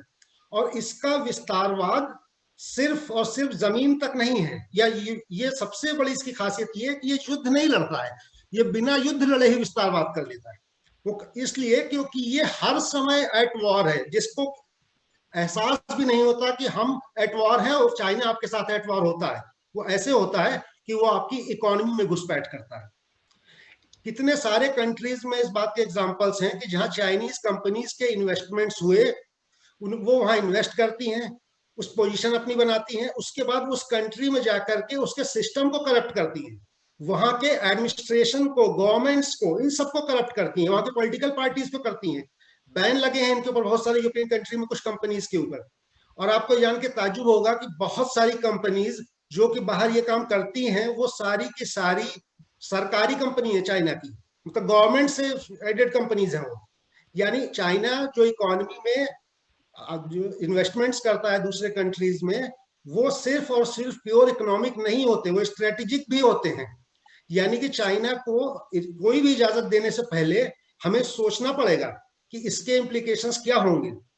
एग्जाम्पल आपको हम एक देते हैं कि 2011 से पहले दूर संचार सेक्टर जो हमारा है उसमें चाइना को इन्वेस्टमेंट देने के लिए लोग तैयार नहीं होते थे आसानी से, क्योंकि सबको पता था कि ये खतरनाक है, डाटा जा सकता है हमारा इसमें। तो हमें ये भी देखना पड़ेगा कि हमने जो रेड कारपेट बिछाई है ऐसे कंट्री के लिए, उसको हमें वापस समेटना पड़ेगा, जिसपे काम शुरू भी हो गया है, जिसपे कि मोदी जी ने बोला भी है काम हो रहा है, लेकिन हमने इतनी ज्यादा कारपेट बिछा दी है कि वो एक दिन में समेटी नहीं जा सकती है, उसमें टाइम लगेगा। यानी टाइम लगने के लिए बहुत सारे सेक्टर्स में जहां उनकी जरूरत नहीं है उनको पहले बाय बाय करना पड़ेगा, जिसकी भी शुरुआत हो गई है कि रोड हमारे देश में कौन बनाए, इसके लिए चाइना की क्या जरूरत है, हम अपने देश में यहाँ के लोग नहीं बना सकते। सिर्फ इसलिए कि वो बिडिंग करते हैं, उनके इंटेंशंस ऐसे हैं कि हमें यहाँ पे हर सेक्टर में कब्जा करना है, वो ऐसा टेंडर करेंगे कि आपकी इंडिया की कंपनीज उसको नहीं कम्पीट कर पाएंगे, उन्हें टेंडर मिल जाएगा। तो ये बहुत सारे उनके पास कॉन्ट्रैक्ट्स हैं, आज की तारीख में भी कॉन्ट्रैक्ट्स हैं, जिसमें सिर्फ नितिन गडकरी जी के डिपार्टमेंट ने उनके सारे कॉन्ट्रैक्ट कैंसिल कर दिए कि अब वो इंडिया में कोई रोड नहीं बनाएंगे। अदरवाइज बहुत सारे डिपार्टमेंट्स में उनकी कंपनीज को दिया गया इन्वेस्टमेंट है, उनके कॉन्ट्रैक्ट्स हैं, उनको धीरे एकदम से हम बंद भी नहीं कर सकते, ऐसा दूरसंचार का मैं एग्जाम्पल दे रहा हूँ। तो यानी हमें सेल्फ रिलायंस अगर बनना है तो उन सेक्टर्स में गवर्नमेंट के लेवल पे ये करना होगा कि अपने लोग जो अपने बिजनेसमैन हैं, हमारे जो अपने उद्योगपति हैं, उनको थोड़ा सा प्रोटेक्शन देना होगा। क्योंकि आप एक कमजोर आदमी को, एक पहलवान को किसी बच्चे से नहीं भी लड़ा सकते हैं। अगर वो जानबूझ के बड़ा इन्वेस्टमेंट लेके आके बेहतर टेंडरिंग कर दे रहे हैं, तो इसका मतलब अगर आप सिर्फ ये सोचेंगे कि हमारे इस काम को ये आदमी सस्ते में कर रहा है, इसको दे दे, तो सही नहीं होगा। यानी हमें उन चाइना को रिप्लेस करना होगा इंडस्ट्री से। इंडस्ट्री में भी ऐसे कि जिसके कंपोनेंट्स चाइना से आते हैं, वो बहुत बड़ा चैलेंज है कि वो कंपोनेंट सस्ते पड़ते हैं। जाहिर सी बात है, उस जगह पे एकदम से रोकने पे क्या होगा कि हमारी कॉस्ट बहुत बढ़ जाएगी चीजों की, जिसकी वजह से गवर्नमेंट तुरंत कोई डिसीजन नहीं ले पा रही उस चीज के बारे में। लेकिन हमें स्लोली अपनी क्षमताओं को बढ़ाना होगा, चाइना को रिप्लेस करना होगा। और दरअसल हमारी जो इकोनॉमी है उसमें से चाइना वहीं रहे जहां से वो हमें नुकसान नहीं पहुंचा सकता, या हमारी कोई चीज हमको उसको अफेक्ट करने की स्थिति में नहीं आ सकती। इसलिए सेल्फ रिलायंस बहुत जरूरी है, जिसके लिए मोदी जी ने बात उस दिन नारा दिया था। लेकिन ये सिर्फ नारा न रह जाए। इसके शुरू में बता रहे थे कि इंडिया में टैलेंट की कोई कमी नहीं है, पूरी सिलिकॉन वैली इंडियंस के बल पे चल रही है। तो आप उतने लेवल पे न जाइए, आप खाली अभी का देख लीजिए, तुरंत जो कोविड आया था, कोविड के समय इंडिया में एक पीपीई किट नहीं बनती थी, और 1.5-2 महीने के भीतर इंडिया में इतनी पीपीई किट बन रही है कि हम उसे एक्सपोर्ट कर सकते हैं। हम मास्क, पीपीई किट, सैनिटाइजर, आप अपने शहर कानपुर में देख लीजिए, जो लोग डिफरेंट इंडस्ट्रीज में जिनकी थी वो दूसरे काम कर रहे थे, उन सारे लोगों ने इस बीच में जरूरत को समझते हुए अपनी इंडस्ट्री में सैनिटाइजर, मास्क, पीपीई किट बनानी शुरू कर दी। कानपुर में से बहुत सारे लोग आपको मिल जाएंगे, और उसका प्रोडक्शन बहुत ज्यादा बढ़ गया। यानी इतनी फ्लेक्सिबिलिटी इंडिया में कानपुर जैसे शहर की इंडस्ट्रीज में है। तो आप ये समझ सकते हैं कि हमारे पास क्षमता क्या है, पोटेंशियल क्या है। इस इंडिया में बहुत ज्यादा पोटेंशियल है। सबसे बड़ी बात है कि हम खुद भी एक बहुत बड़े बाहर, obviously export is very important, but हम खुद भी अपने इंडिजिनसली काफी बड़े मार्केट है जिससे दूसरे लोग अट्रैक्ट होते हैं। यानी हमें प्रोडक्शन अपना करना पड़ेगा, बढ़ाना पड़ेगा, अल्टरनेटिव डायरेक्शंस में अपना प्रोडक्शन स्पेशली बढ़ाना पड़ेगा, और गवर्नमेंट को उसमें हमें सपोर्ट करना पड़ेगा, हमारे इंडस्ट्रियलिस्ट को, उद्योगपतियों को, जिससे कि वो चाइना को उस सेक्टर से बाहर कर सके, उस जगह से। तभी ये चाइना की जो पॉलिसीज है कि पहले इकोनॉमी में घुसो, उसके बाद बॉर्डर पे प्रेशर बनाओ, और उसके बाद अपने पास रह जाएगा, ये हमें समझना होगा कि चाइना, जब हम लोग बिल्कुल खुश थे, चाइना से फुल इन्वेस्टमेंट चल रहा था उनके ऊपर, उस समय भी वो बॉर्डर पे तो अभी आए गलवान वैली में वो, लेकिन उनके इंटेंशन वही तब भी थे जब वो वहां नहीं आए थे। उनके इंटेंशन पूरी आसपास सारे पड़ोसियों के साथ यही रहते हैं। हमने गलती की है, हमने गलती जो 1962 के आसपास की थी, वही गलती फिर हमसे हुई है इस बीच में। हमने उन पर भरोसा कर लिया ज्यादा, इस बार इकोनॉमी में कर दिया। तो इसलिए जरूरत अब इस बात की है कि हम चाइना को तो रिप्लेस करेंगे ही चीजों से, अपने इंडिजिनस, अपनी इंडस्ट्रीज को भी मजबूत बनाने की जरूरत है। दूसरी बात, हमें इन्वेस्टमेंट्स, जो फॉरेन डायरेक्ट इन्वेस्टमेंट्स होते हैं, हमें एफडीआईज में फर्क देखना पड़ेगा। हमें देखना पड़ेगा कि ये वेस्टर्न कंट्री से आया इन्वेस्टमेंट है, या ये किसी ऐसी कंट्री से आया इन्वेस्टमेंट है जो जानबूझ के इन्वेस्टमेंट करता है उस देश को कंट्रोल करने के लिए। चाइना का बहुत बुरा ट्रैक रिकॉर्ड है। चाइना ने पाकिस्तान में जो रोड बना रहे हैं, वो तो इंफ्रास्ट्रक्चर ही बना रहे हैं ना, पर प्लस क्या वो इंफ्रास्ट्रक्चर के लिए बनाई गई रोड है, या किसी इकोनॉमी अपनी मजबूत किए जाने के लिए रोड है? नहीं, वो इसलिए की जा रही है कि उस जगह स्ट्रेटेजिक इंपॉर्टेंस अपनी वो बना रहा है। जाहिर सी बात है, हमें समझना पड़ेगा कि हमारे लिए जो कंट्रीज हैं, उनकी कहाँ से कौन सा इन्वेस्टमेंट क्या है। हर इन्वेस्टमेंट को हम बराबर नहीं कर सकते। ये तो गवर्नमेंट लेवल की बात होगी। अपने लेवल पे जो हम लोग कर सकते हैं, स्टूडेंट्स आपके कर सकते हैं, कि ज्यादा इनोवेशन करें, ज्यादा डाइवर्सिफाइड फील्ड में सोचें, और खुद भी सेल्फ रिलायंट बने। एक सेल्फ रिलायंट प्रोफेशनल, अगर जो आत्मनिर्भर प्रोफेशनल है, वो ही नींव है इस आत्मनिर्भर भारत की, जिसकी बात मोदी जी कर रहे हैं। यानी कि हमें हर एक इंडस्ट्री को आत्मनिर्भर करना होगा, हर एक प्रोफेशनल को भी आत्मनिर्भर करना होगा, उस दिशा में काम करना होगा। टैलेंट की कोई कमी नहीं हो, यही जनरेशन इस चीज को कर सकती है, निश्चित रूप से कर सकती है। इंडिया ने रियलाइज भी कर लिया है इस समय, और ऐसी उम्मीद करते हैं कि गवर्नमेंट इस दिशा में काम करेगी। और एक बात भी और अच्छी कही थी मोदी जी ने कि आपदा में अवसर होते हैं। तो दरअसल ये जो कोविड वाली क्राइसिस आई है, इसने पूरी दुनिया की इकोनॉमी को बहुत ज्यादा नुकसान पहुंचाया, जो कि कोई अच्छी बात नहीं है। लेकिन होता क्या है कि जब चीजें बहुत ज्यादा खराब हो जाती है, तो वहां से जो नई शुरुआत होती है, उसमें जो बेटर इनोवेट करता है, जो बेटर ज्यादा एग्रेसिवली सोचता है, ज्यादा बेहतर सोचता है, उसके पास मौके होते हैं। ये कोविड क्राइसिस शुरू होने से पहले इंडिया की इकोनॉमी 4% के आसपास जीडीपी थी, यानी कि बिना कोविड के हम कोई बहुत अच्छी स्थिति में नहीं जा रहे थे। इस कोविड की वजह से इकोनॉमी हमारी निश्चित रूप से गई है, लेकिन बाकी पूरी दुनिया में पैटर्न चेंज हुआ है। जैसे कि आप देखेंगे कि चाइना से लोग भागेंगे। आने वाले समय में क्या होगा? आने वाले समय में चाइना सिर्फ इंडिया का ही दुश्मन नहीं है, पूरी दुनिया को समझ में आ रही है उसकी करतूतें। कोविड भी उसी की देन है, वो एक अलग बात है। वो उसकी कंट्री से इन्वेस्टमेंट हटेंगे, जो यूरोपियन कंट्रीज ने कर रखे हैं, वो हटेंगे। इंडिया उसके लिए एक जगह बन सकती है। हम बस बात यही करनी है, इन्वेस्टमेंट जो भी इंडिया में हो, उससे यहाँ पे जॉब क्रिएशन होंगे। चांसेस हमारे पास इकोनॉमी को अच्छा ग्रो करने के इस समय है। साथ में हमारे जो जिसको बोलते हैं ह्यूमन रिसोर्स है, इंडिया को ह्यूमन रिसोर्स पे बहुत काम करने की जरूरत है। जैसा कि एक गेस्ट बहुत अच्छी बात बोल रहे थे कि जाहिर सी बात है कि हमें अपने जो स्टूडेंट्स हैं या इंजीनियर्स हैं, इनकी जरूरत पड़ेगी। इनकी जब जरूरत पड़ेगी तभी हम उतनी बड़ी उस चीज को काउंटर कर सकते हैं, इकोनॉमी को ढंग से ग्रो करा सकते हैं। यानी हमें एजुकेशन सेक्टर में इन्वेस्टमेंट की बहुत सख्त जरूरत है।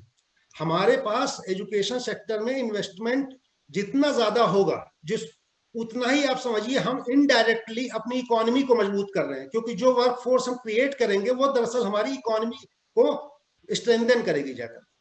तो हमें अपने एजुकेशन सिस्टम को मजबूत करने की जरूरत है, हमें अपनी इकोनॉमी को, इंडस्ट्रीज को प्रोटेक्ट करने की जरूरत है, हमें चाइना से सावधान रहने की जरूरत है, हमें इन्वेस्टमेंट में फर्क करने की जरूरत है, हमें इन्वेस्टमेंट के साथ इंटेंशन का फर्क करने की जरूरत है। और ये सारा काम गवर्नमेंट को भी करना है, हमें भी करना है, आपको भी करना है, स्टूडेंट्स को भी करना है। एकदम से कुछ नहीं हो सकता। हम ये नहीं कर सकते कि हम अपने घर के सारे चाइना की चीजें निकाल के फेंक देंगे तो मोबाइल आना बंद हो जाएगा। मोबाइल आप नहीं यूज करेंगे, जिस कंपनी का सिग्नल रखा है वो तो यूज कर रही है, क्या कर सकते हैं? जाहिर सी बात है, स्लोली इस प्रोसेस को काम करना है, चीजों को समझना है, विजन को समझना है, दिशा को देखना है कि आने वाले समय में एक्चुअली हमें क्या करना है। और ये गवर्नमेंट के लेवल के से लेकर इंडस्ट्री के लेवल के, स्टूडेंट्स के लेवल पे, हर लेवल पे हमें आत्मनिर्भरता के लिए काम करना पड़ेगा। वो आत्मनिर्भरता चाहे एजुकेशन सेक्टर की हो, इंडस्ट्री की हो, या खुद एक प्रोफेशनल की हो, जो कि वो इंडिपेंडेंट हो, इनोवेट कर सकता हो, अपना स्टार्टअप लगा सकता हो और 10 लोगों को और जॉब दे सकता हो। और समय बहुत कम है तो हम बस इतना ही कहेंगे। थैंक यू वेरी मच सभी को, और कोई क्वेश्चन पूछना चाहे पूछ सकते। Thank you so much Umang sir. आपका बताया हुआ मार्ग हमारे बच्चों को जरूर उनका मार्गदर्शन करेगा और सही राह दिखाएगा, और उम्मीद करते हैं कि हम एक बेहतर देश के रूप में उभरेंगे। Thank you so much sir. मैं आप सभी गेस्ट से रिक्वेस्ट करूंगी कि कुछ देर हमारे साथ बने रहें, क्योंकि हम थोड़ी देर में क्वेश्चन आंसर्स राउंड शुरू करेंगे। I'm very much delighted to announce that our MD ma'am, worthy MD ma'am, has taken up time from her busy schedule, and she is there with us in the forum today.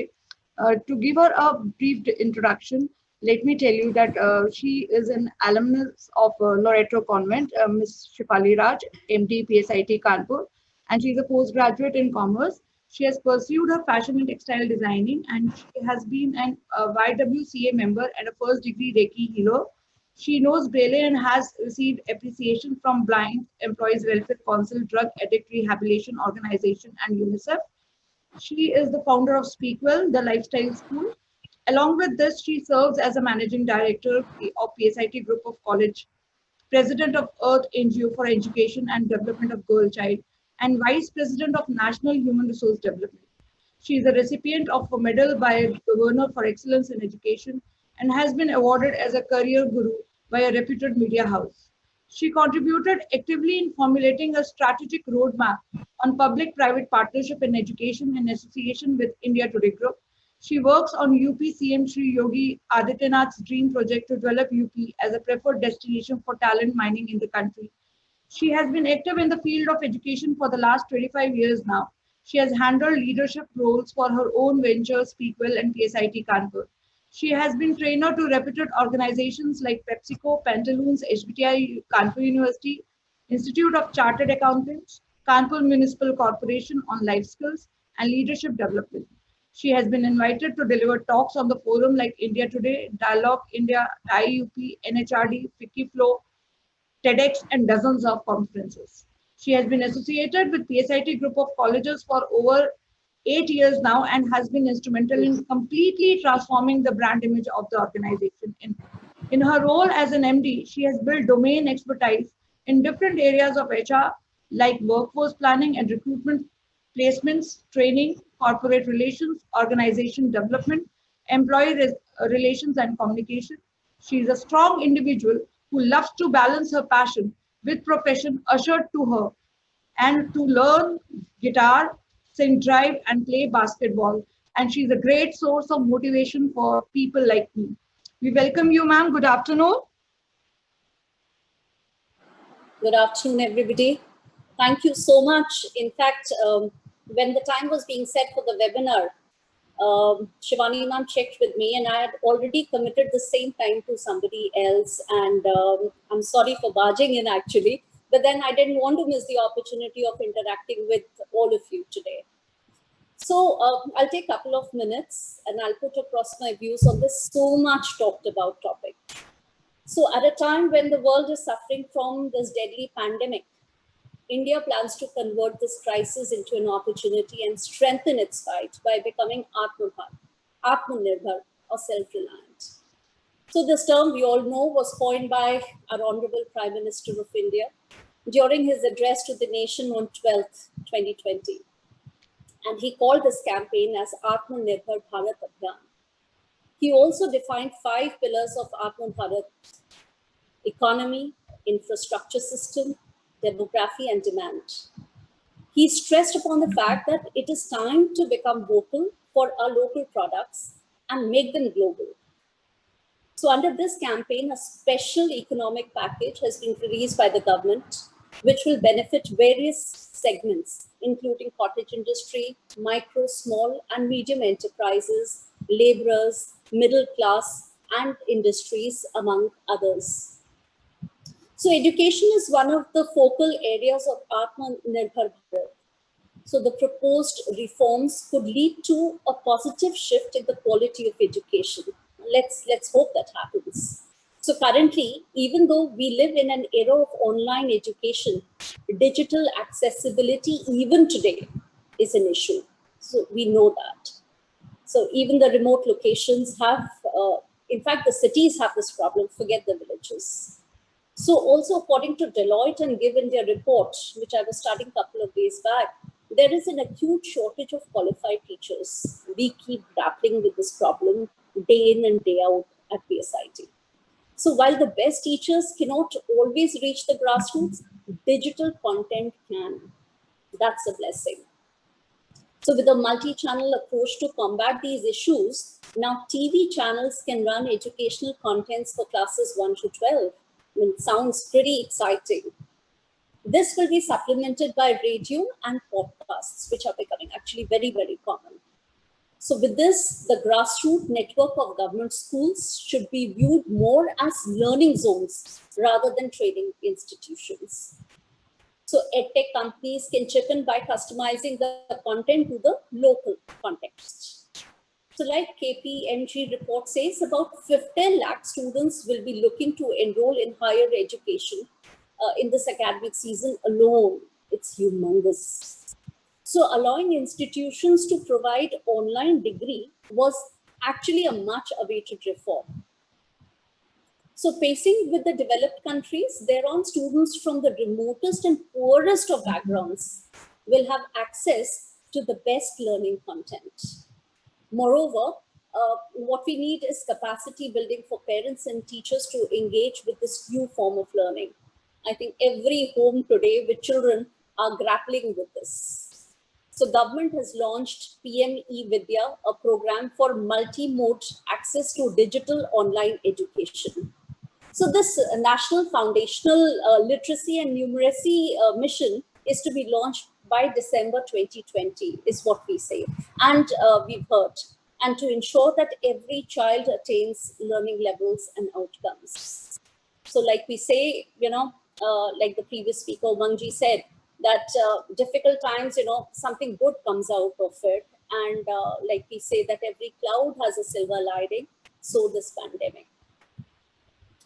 It was we've come to a point where, you know, all of us need to introspect, align ourselves to the ever-changing times. I think we've done a fabulous job in aligning ourselves to a very, very large extent. Let's hope that something good and very constructive policy comes out from the government and it is implemented equally well. So not taking more of your time, I'd like to thank the speakers. Bajpai sir, thank you very much. You are one face that we always look forward to as a support to the college. Professor Gurmeet Singh ji, thank you very much. We were expecting you at the college, but then this pandemic came as an interruption. But we'll all have you once at PSID things get back to normal. Air Marshal Shera ji, thank you very much for accepting the invitation. Mr. Kiran Chopra, thank you so much. Just a message on WhatsApp. You were kind enough to accept this invitation. It is a pleasure to hear you. Mr. Umang Mishra, thank you very much for sparing your time to address our students. Congratulations, Dr. Shivani Kapoor and your team for putting up this webinar and accepting my last minute entry.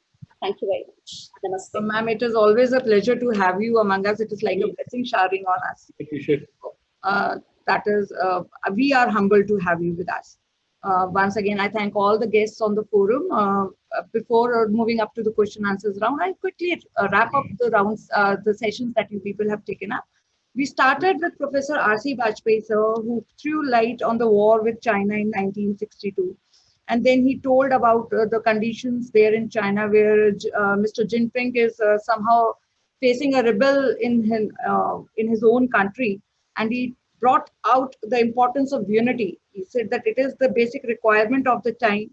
And we need to be innovative, we need to be conscious, and we have to believe in ourselves that we can do it. Then we moved to Professor Gurmeet sir, who talked about self-reliance in various sectors. He talked about education, health, infrastructure. He even threw light on IT sector, and I got a new word from him today for IT, that is Indian talent. So thank you so much for that insight also. Yes, India is full of insight. This is what he brought into knowledge, that India is full of talent. It is just that we have to explore that and we have to use that talent in the right direction. We have been doing well in the space. We have been doing well in the infrastructure. Many of submarines, naval ships, they have all been, started manufacturing indigenously, and we have to be cautious of the recent developments also. He also told us that the death rate has been the lowest, and it has been because we have been using BCG vaccine, which has somehow created or developed immunity system within ourselves, and we have become much stronger to face this pandemic. Then Shera sir, again, he talked about the trade deficit, and he talked about how aviation sector can lead to more of it. And he told that, yes, we have already been doing good as far as indigenization of Indian aircrafts is done. And in fact, he told that first was done in Kanpur only. And then he threw light that around 2,000 bus aircraft system, radar system, that these are the transport sector is one sector where we can do tremendously well. And he quoted the examples of various companies also. And to add to this, Kiran Chopra sir joined in and he spoke, yes, in transport sector, China has been trying his hard to enter, but then big giants like Bajaj, Honda, Hyundai and others, they have not been allowing it to come in forward. And this is how we have to stand firm and united in front of the foreign powers to somehow come to the realization of the dream of self-reliance. We have to, like Kiran Chopra sir told us, that we have to reinvent and train our business models also. And digital will be the part of all sectors now. And digital is the new normal now. And we have to focus on manufacturing sector. This has been quoted by all the guests here, that though agriculture and manufacturing is the sector where people are involved at large, but then it is contributing only 20% to the GDP. This has to change. Like when Gurmeet sir said that milk is an industry where we can, really do well because India is the largest producer of milk. Then Kiran sir added to it that, but this can be done only through value addition. we have to set up our manufacturing sector to the global standards. And this is the need of the hour to change the need of the society. And, somehow we can be big giants in the supply chain model of the world. Then Umang Mishra ji also joined in and he told us, yes, this is all good. We all can do it, but it cannot be done overnight. It is a long process. The initiation, we have already initiated the process, but then the policy has to change. We have to look into the strategies of the government also. Then only we be able to dream it. And the one quote that he said, हमने लाल वो red carpet इतना बड़ा फैला दिया है कि उसको समेटते समेटते थोड़ा टाइम लगेगा. And let's see, we could do it someday. Though it has to happen only when we all stand united and stay calm and do it all strategically. Then our worthy MD ma'am joined in, and again he told that yes, she told that education is one sector where we can do miracles. Qualified teachers are there, but somehow digital SS is one thing where we need to focus on, so that we all could come to this new normal again. And we have to adjust to this new normal, and that is how we can contribute to the society and to the nation also. Thank you so much, everyone. Now we'll take up the questions that are there with me from the students and from other people also. So for my first question is to Bajpayee sir. So the question asked here is that how the current political scenario of the Youth Asian region will place India in the next 5 years? Difficult to comment on the political aspect, but certainly the things, the way they are going and the way we are developing our national security issues, social development, economic development, this process must continue.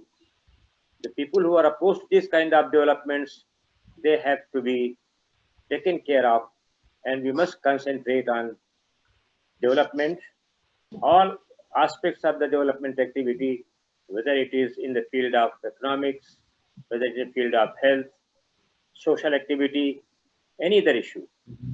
Now, as far as the defense forces are concerned, they are doing very well. We have taken the initiative during the past about 7-8 years that we are modernizing our forces, whether it is MRO and other activities, DRDO activity, everywhere we have taken initiative, and above all, the willpower and the decision-making ability of the present government.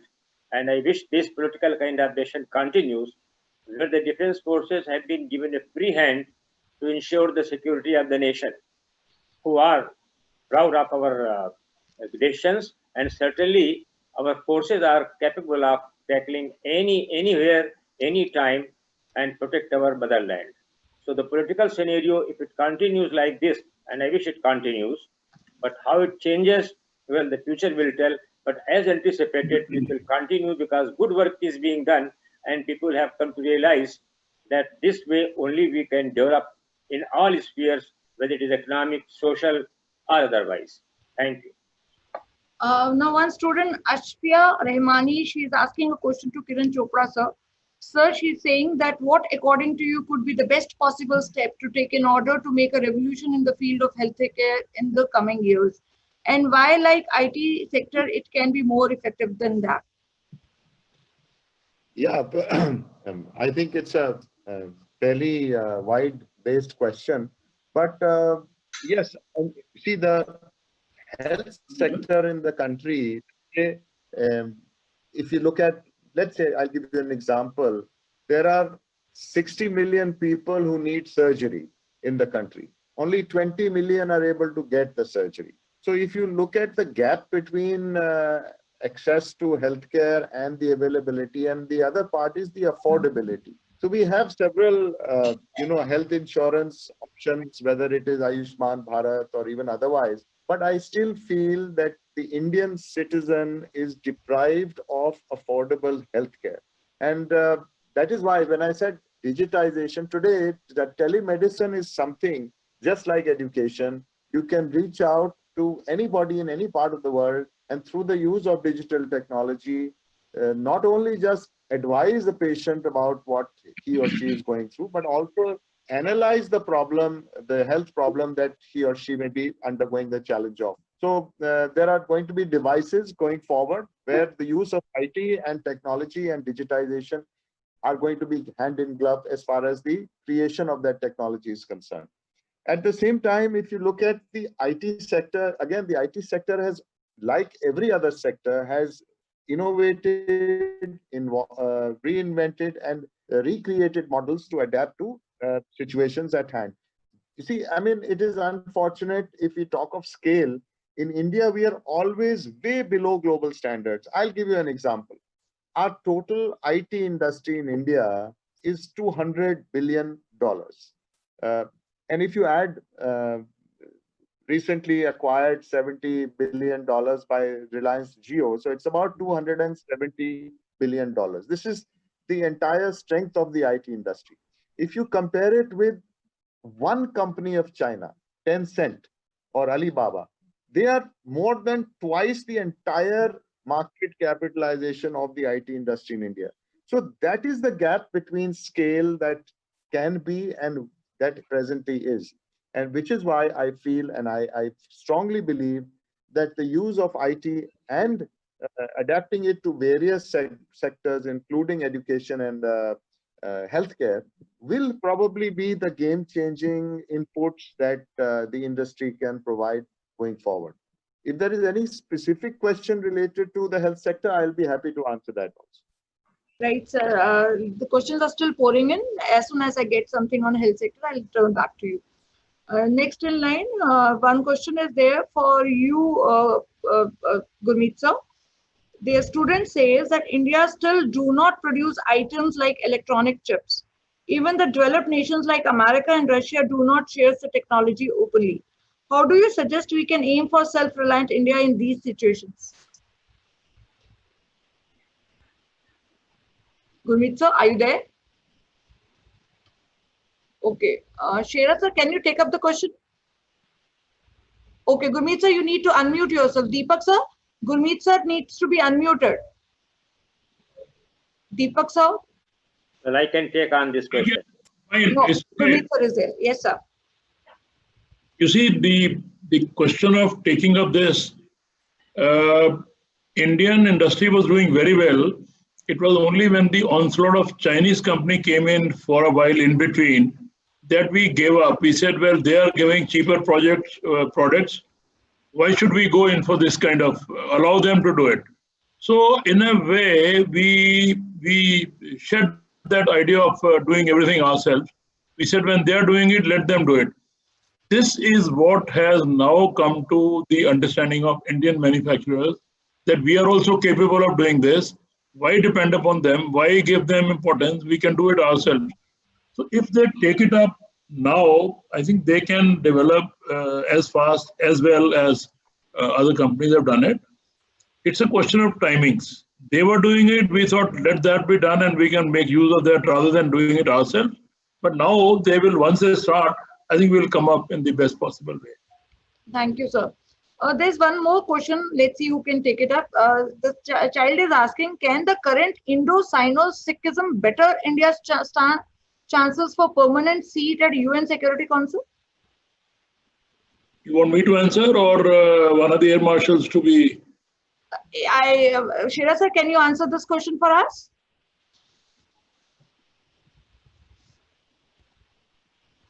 Sir, you need to unmute yourself. Shira sir, you need to unmute yourself. Yes, sir. Yeah, see the question of United Security Council, the permanent seat.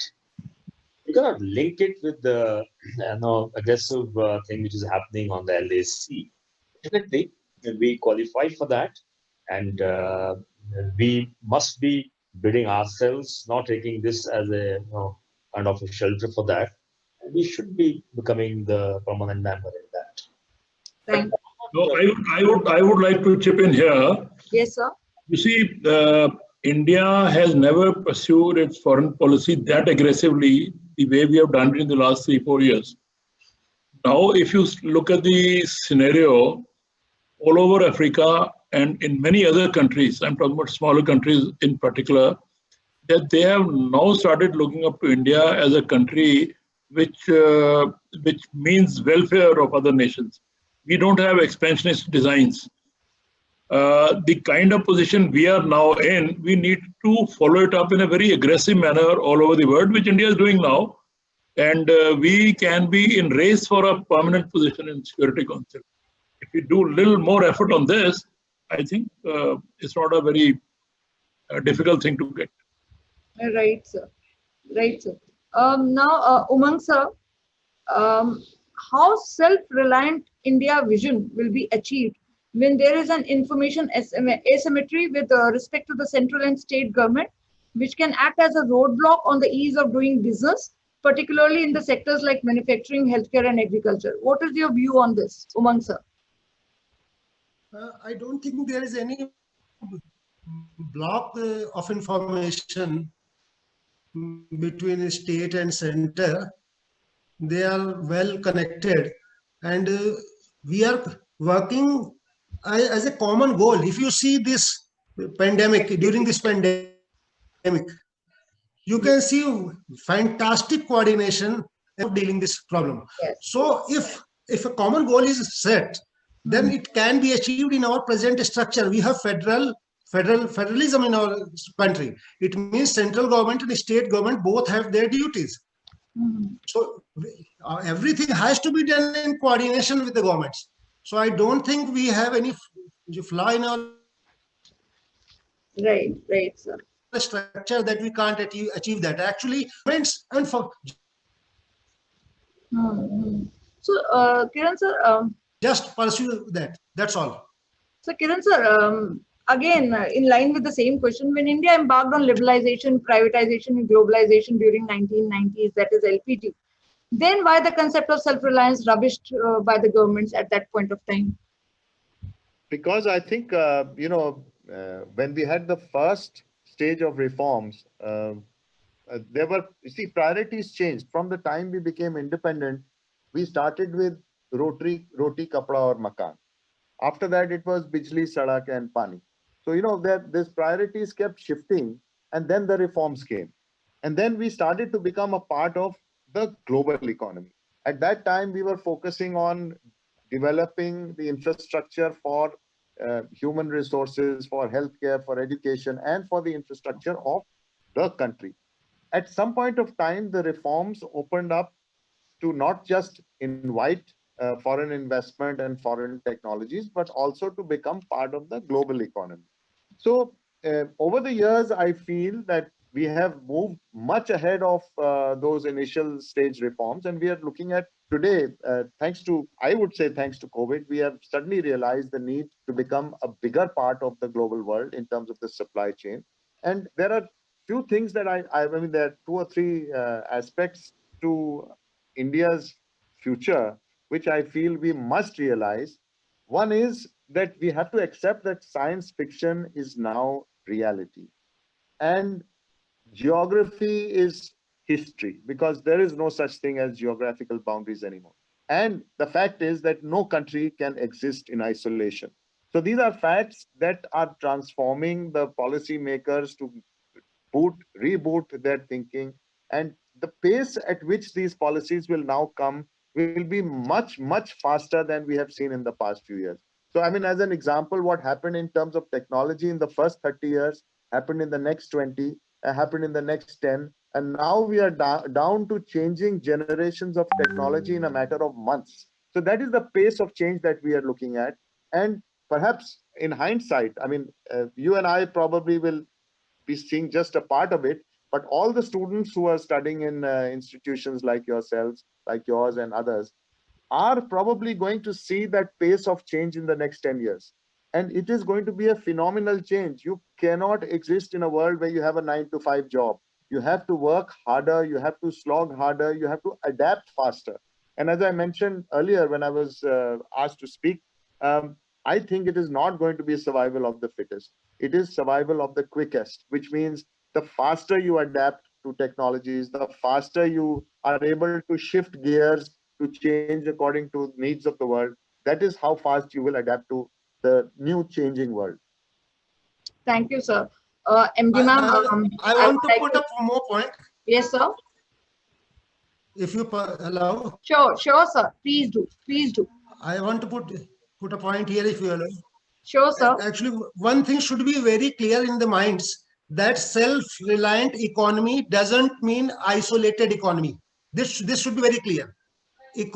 Isolated economy is not expected. It is not possible in this world. Right. Actually, we need to be self-reliant in terms that we are not dependent on other countries, that they can influence us. That is self-reliance. It's not that we are going to be isolated from the world. Yes. Yes. MD ma'am, a question for you also. What are the key 5 important things that a startup must undertake in present situation? Deepak sir, you need to unmute, ma'am.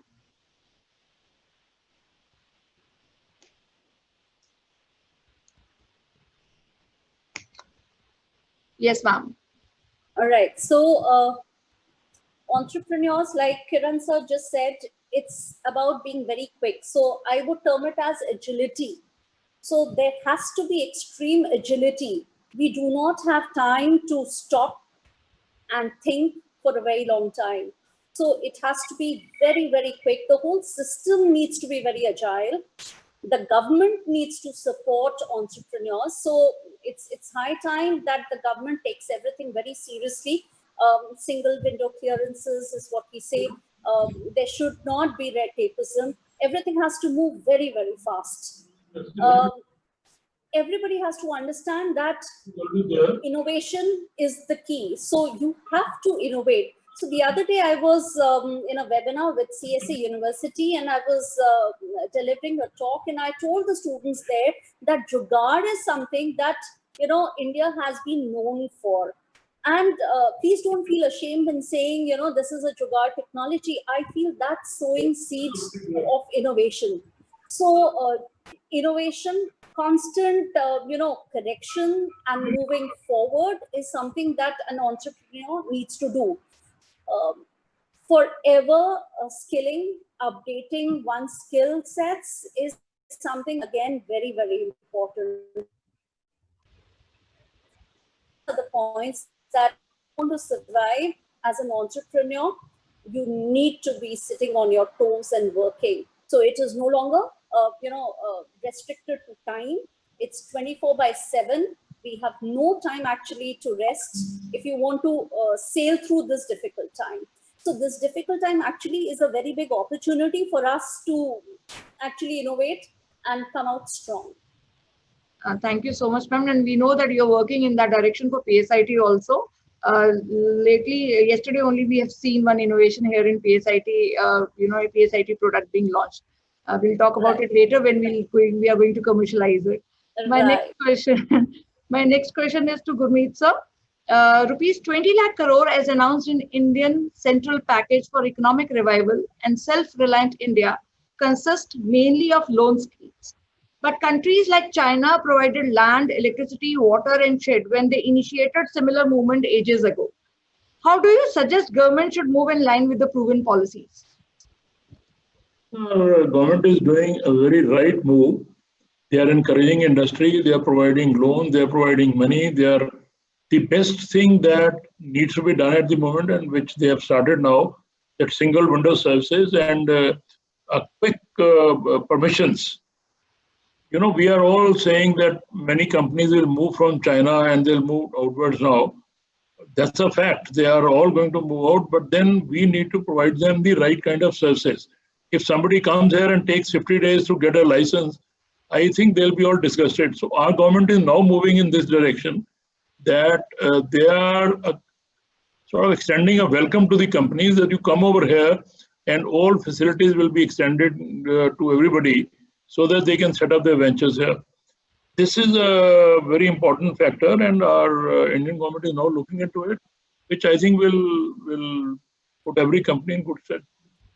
Thank you, sir. This was a question which was with respect to the government. Now, Umang sir, I have one more question, which is asking me that what could be the key important thing that an individual need to do in present time in his personal capacity?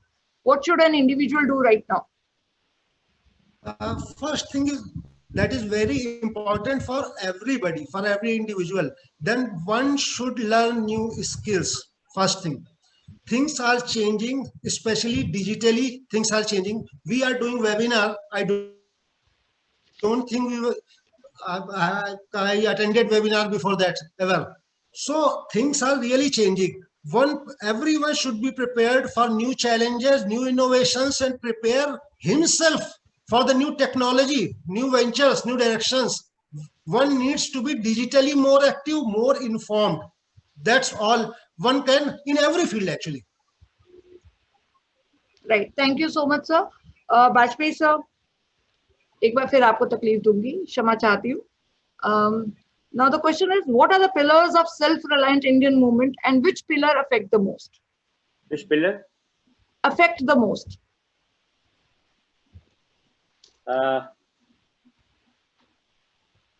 Self-reliance is paramount, as I said earlier, for the development of the nation. And for the self-reliance, we have to identify the basic product. A question was asked a little while ago about manufacturing the chips in our country. Chandigarh had a factory there, and that factory got destroyed in a fire, and thereafter we had been depending on other countries. Now I'll quote you a simple example. I needed one chip. I tried from USA. By mistake, they had given my rank also in that. So they asked hundreds of questions and they didn't give that. Right from Singapore, it was not available. Right from European countries, not available. Finally, I got that chip from UK. By some means, somebody was coming and he brought that chip. Now this is the basic building block. Now we have to, and from there, of course, I could develop something which I wanted to do. The question is, if you want to be independent, self-reliant, the basic building blocks have to be started from there. Now, pillar, if you are asking for, of course, there are many factors. You need economy, you need government support, you need water, electricity, road, everything. But what is needed most important that your dedication and perseverance. If you take up a project of self-reliance, you carry on with that. It can't be a 9 to 5 job. It has to be 24 hours, all 7 days, 365 days in a year. And only then you can succeed. But it has been little, I'm sad about this one, that people take various projects as just kind of something as a profession, all right, but they don't deliver those things in time with the money which has been granted to those people. So the time overshoot and the money overshoot, the financial, whatever has been granted to these people, that should stop. So that means perseverance. The most important pillar is that your decision making and dedication and identification of the project, and thereafter your own capability, and go ahead with that. Don't lose your courage. You have your confidence level, okay, your knowledge must be there, and only then you can succeed. Thank you so much, sir. Shera sir, this question I think I would like you to answer. The child is asking, will the spirit of self-reliance work against for FDIs by different nations? Not exactly. You see, what happens when government, let's say, announced in the defense sector that the FDI is enhanced from 49 to 74%. This mean that the whole Indian job is handed over to the company abroad. What it calls for is that, yes, there are deficiencies in our technologies. We are aware, I'm talking about the defense sector. There are niche technologies, there are still gap in what we have in India and what the people abroad have. So when we say the FDI is enhanced, all we're looking at is that please come, do the manufacturing here. We will be having our own skilled people here. We will be making use of our own resources. So you bring minimum resources from abroad and you come and set up the industry here. For example, we want to make the aircraft. We would like now onwards to get the aircraft from abroad and get them manufactured here. Yes, of course, there will be some amount of technology which they will not share, the high-end technology, where we'll have to work, where our institutions, the academia, and the R&D, the industry, the triangle has to function and keep coming out of it. But FDI per se is not going to be the roadblock for self-reliance. This is what it is like. Thank you, sir. Though I have a lot of questions in my list, but looking into the time constant, this is the last question I'll be asking, and this question is for Kiran sir. Kiran sir, since PSUs are considered inefficient and sluggish for the competitive globalized scenario, do you suggest that India should shift towards PPP models aggressively in the race towards self-reliant India? Yeah, you see, Prime Minister Modi himself once said that the government has no business to be in business. And which is true, because when these PSUs were created, that was the need of the hour. And today, gradually, the government has a very finite disinvestment program. In fact, they have a separate department which looks after disinvestments. And therefore, they are getting out of those businesses where, for example, airline, and there is even telecom, where they have not grown as much as the private sector has. And they are gradually getting out of those areas which the private sector can manage and deliver better. And this recognition is happening over the last few years. And at the same time, I feel there are several sectors and several PSUs which the government, for example, in the defense sector, while private sector has been opened up, we have companies, government-run private sector companies like BEL or BHEL and the likes, where their role, because of the huge infrastructure they have created and the wealth of technology they have built into these PSUs, and these are a lot of them, like even HAL for that matter, these are non-profit organizations. They contribute to the safety and the defense of the country. And they are using, I feel that whatever comes out of these PSUs is world-class in nature. And therefore, these PSUs must continue to do what they are doing. At the same time, while some PSUs will be disinvested, there are a lot of private sector companies which will work in tandem with PSUs, because if it is for the larger good of that particular sector and the welfare of the country. Thank you so much, sir. Before I hand over the mic again and ask Jufisha to take over, I would request all the participants here to switch on their video so that we can, have a glimpse of all those who are here with us in this webinar today. So I request all the participants in the webinar to kindly switch on their videos so that we could see you physically, and we can, have a short recorded for us. So Deepak sir, please do the needful. Yes, ma'am. I've unmuted them all. People can unmute themselves, and videos can be switched on at their end. Deepak sir, can we see all of them together? Yeah, sure.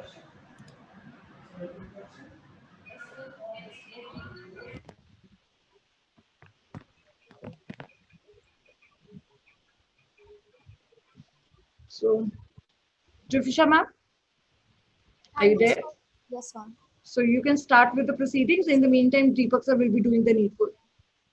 Thank you so much to all the speakers and Shafali ma'am for giving us an insight on how we all can come together in groups and individually and take small steps for making India self-reliant and make our country stand out in the global market. I would now like to request Dr. APS Bhadoria, Dean, PSIT College of Higher Education, to come here and give a vote of thanks. Sir. Thank you so much, ma'am. I feel privileged to extend my vote of thanks in front of such a esteemed panel. I first extend my gratitude to Air Marshal Vajpayee sir. Sir, we are really thankful to you. We find your support never lasting. You at this age, you are really a source of motivation for all of us. Whenever we approach, you are always ready. You have never seen the time or the condition. You always there to support us. Thank you so much, sir, for all your support. My sincere gratitude to Professor Gurmeet Singh sir, Honorable Vice Chancellor, Pondicherry University. He is so generous. We met him in Delhi, and he is so generous that he immediately said, whenever you will call, I will be there. And we just messaged him, sir, we are organizing a webinar, and he given his acceptance. Thank you so much, sir. Thank you. My sincere gratitude to Air Marshal Sera sir. Sir, thank you so much. You are so humble, so simple, being retired from such a senior post from Indian Air Force, and your thoughts are really insightful and thought-provoking. Thank you, sir, for sparing time for our students and other delegates. My sincere gratitude to Mr. Kiran Chopra, sir. Sir, I am really touched by your simplicity and humbleness. The way you communicated is really, I even communicated to Director Ma'am also and even MD Ma'am also, that is so simple, so humble. I am really touched, sir. Thank you so much. And the thought you have given is really very motivating and guiding for our students. And we would like to have you in our campus someday when the things gets normal, and when we will have a live session of yours in our auditorium. I definitely feel that our students will get a guiding light from you. Thank you so much, sir. Thank you. I thank Umang Mishra, sir, from Jagran iNext. The only one message, and he said, "Okay, I'll be there." Thank you so much, sir, for your simplicity and the proactive approach, your positive attitude.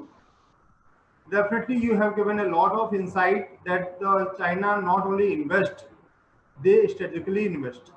There is always a strategy behind their investment. So we need to see their strategy. Thank you so much, sir. We will be in touch with you, and we would like to organize your talks for our students in our campus. My sincere gratitude to our chairman, sir, who is always there in all our endeavors. And I extend my heartfelt gratitude to Ms. Efali Raj ma'am, our MD, for her never-lasting support and constant motivation. Ma'am, you are a constant source of motivation for all of us. Whenever we have approached you, you not only said yes, but you have provided all the support which comes from, which is in your possible hands. And even you have been instrumental for getting Kiran sir and Umang sir in this webinar. Thank you so much, ma'am, for your constant support. Thank you so much. My pleasure. Thank you. I sincerely thanks our director, Dr. Shivani Kapoor, ma'am, lady I have seen in my life who leads from the front, a source of great motivation, a very tough worker, believes in working in odd hours, in odd conditions.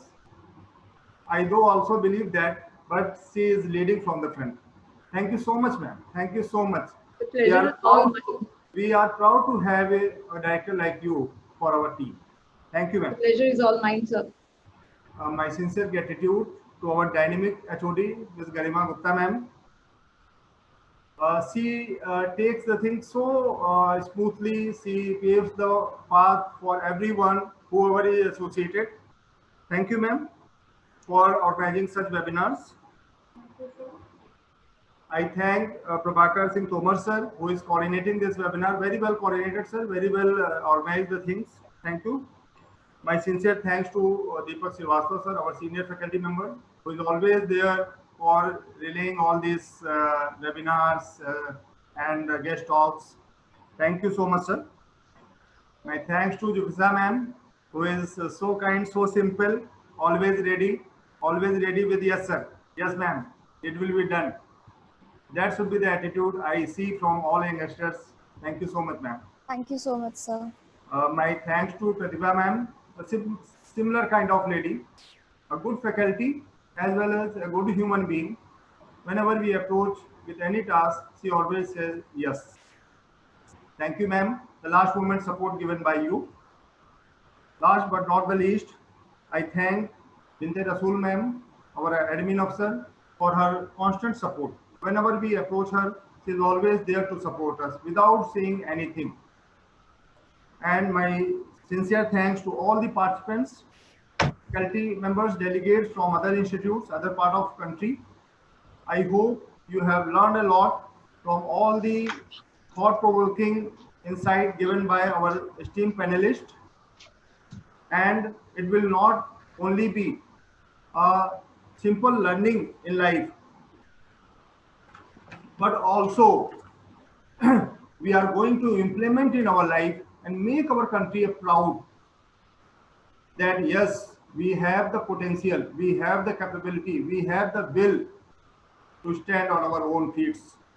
At the last, I would like to thank Dr. Amit Srivastava sir of Network sir and his team, Vikas Sahu sir, who are always ready to support us, and due to their support, we are able to relay this program live on our Facebook page and YouTube channel.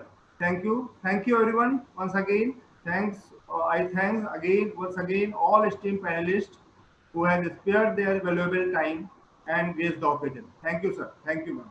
Thank you. And Deepak sir, before we all leave the meeting, take a shot of all the participants present here.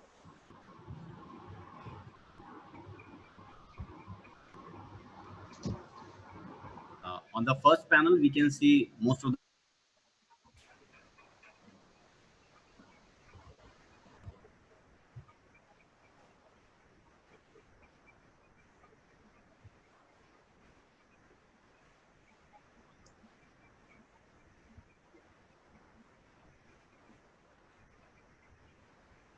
yes, we can see more of the participants on switching their videos on.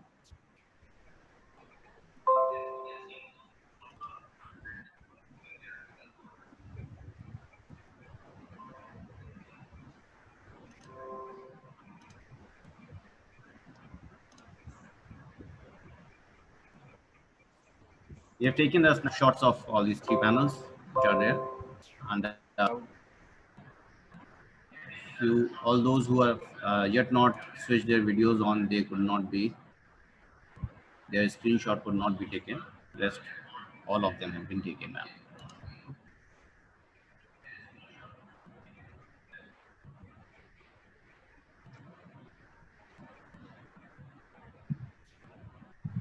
Thank you very much.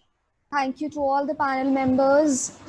Thank you, Shefali ma'am. Thank you, Shivani ma'am. Thank you, Bidauria sir, Garima ma'am, all the faculty members, students, and all the participants, external participants, for your cooperation and joining us in this webinar. Thank you very much. Now with this, we would like to conclude this webinar. Thank you so much, everyone. Thank you. Thank you.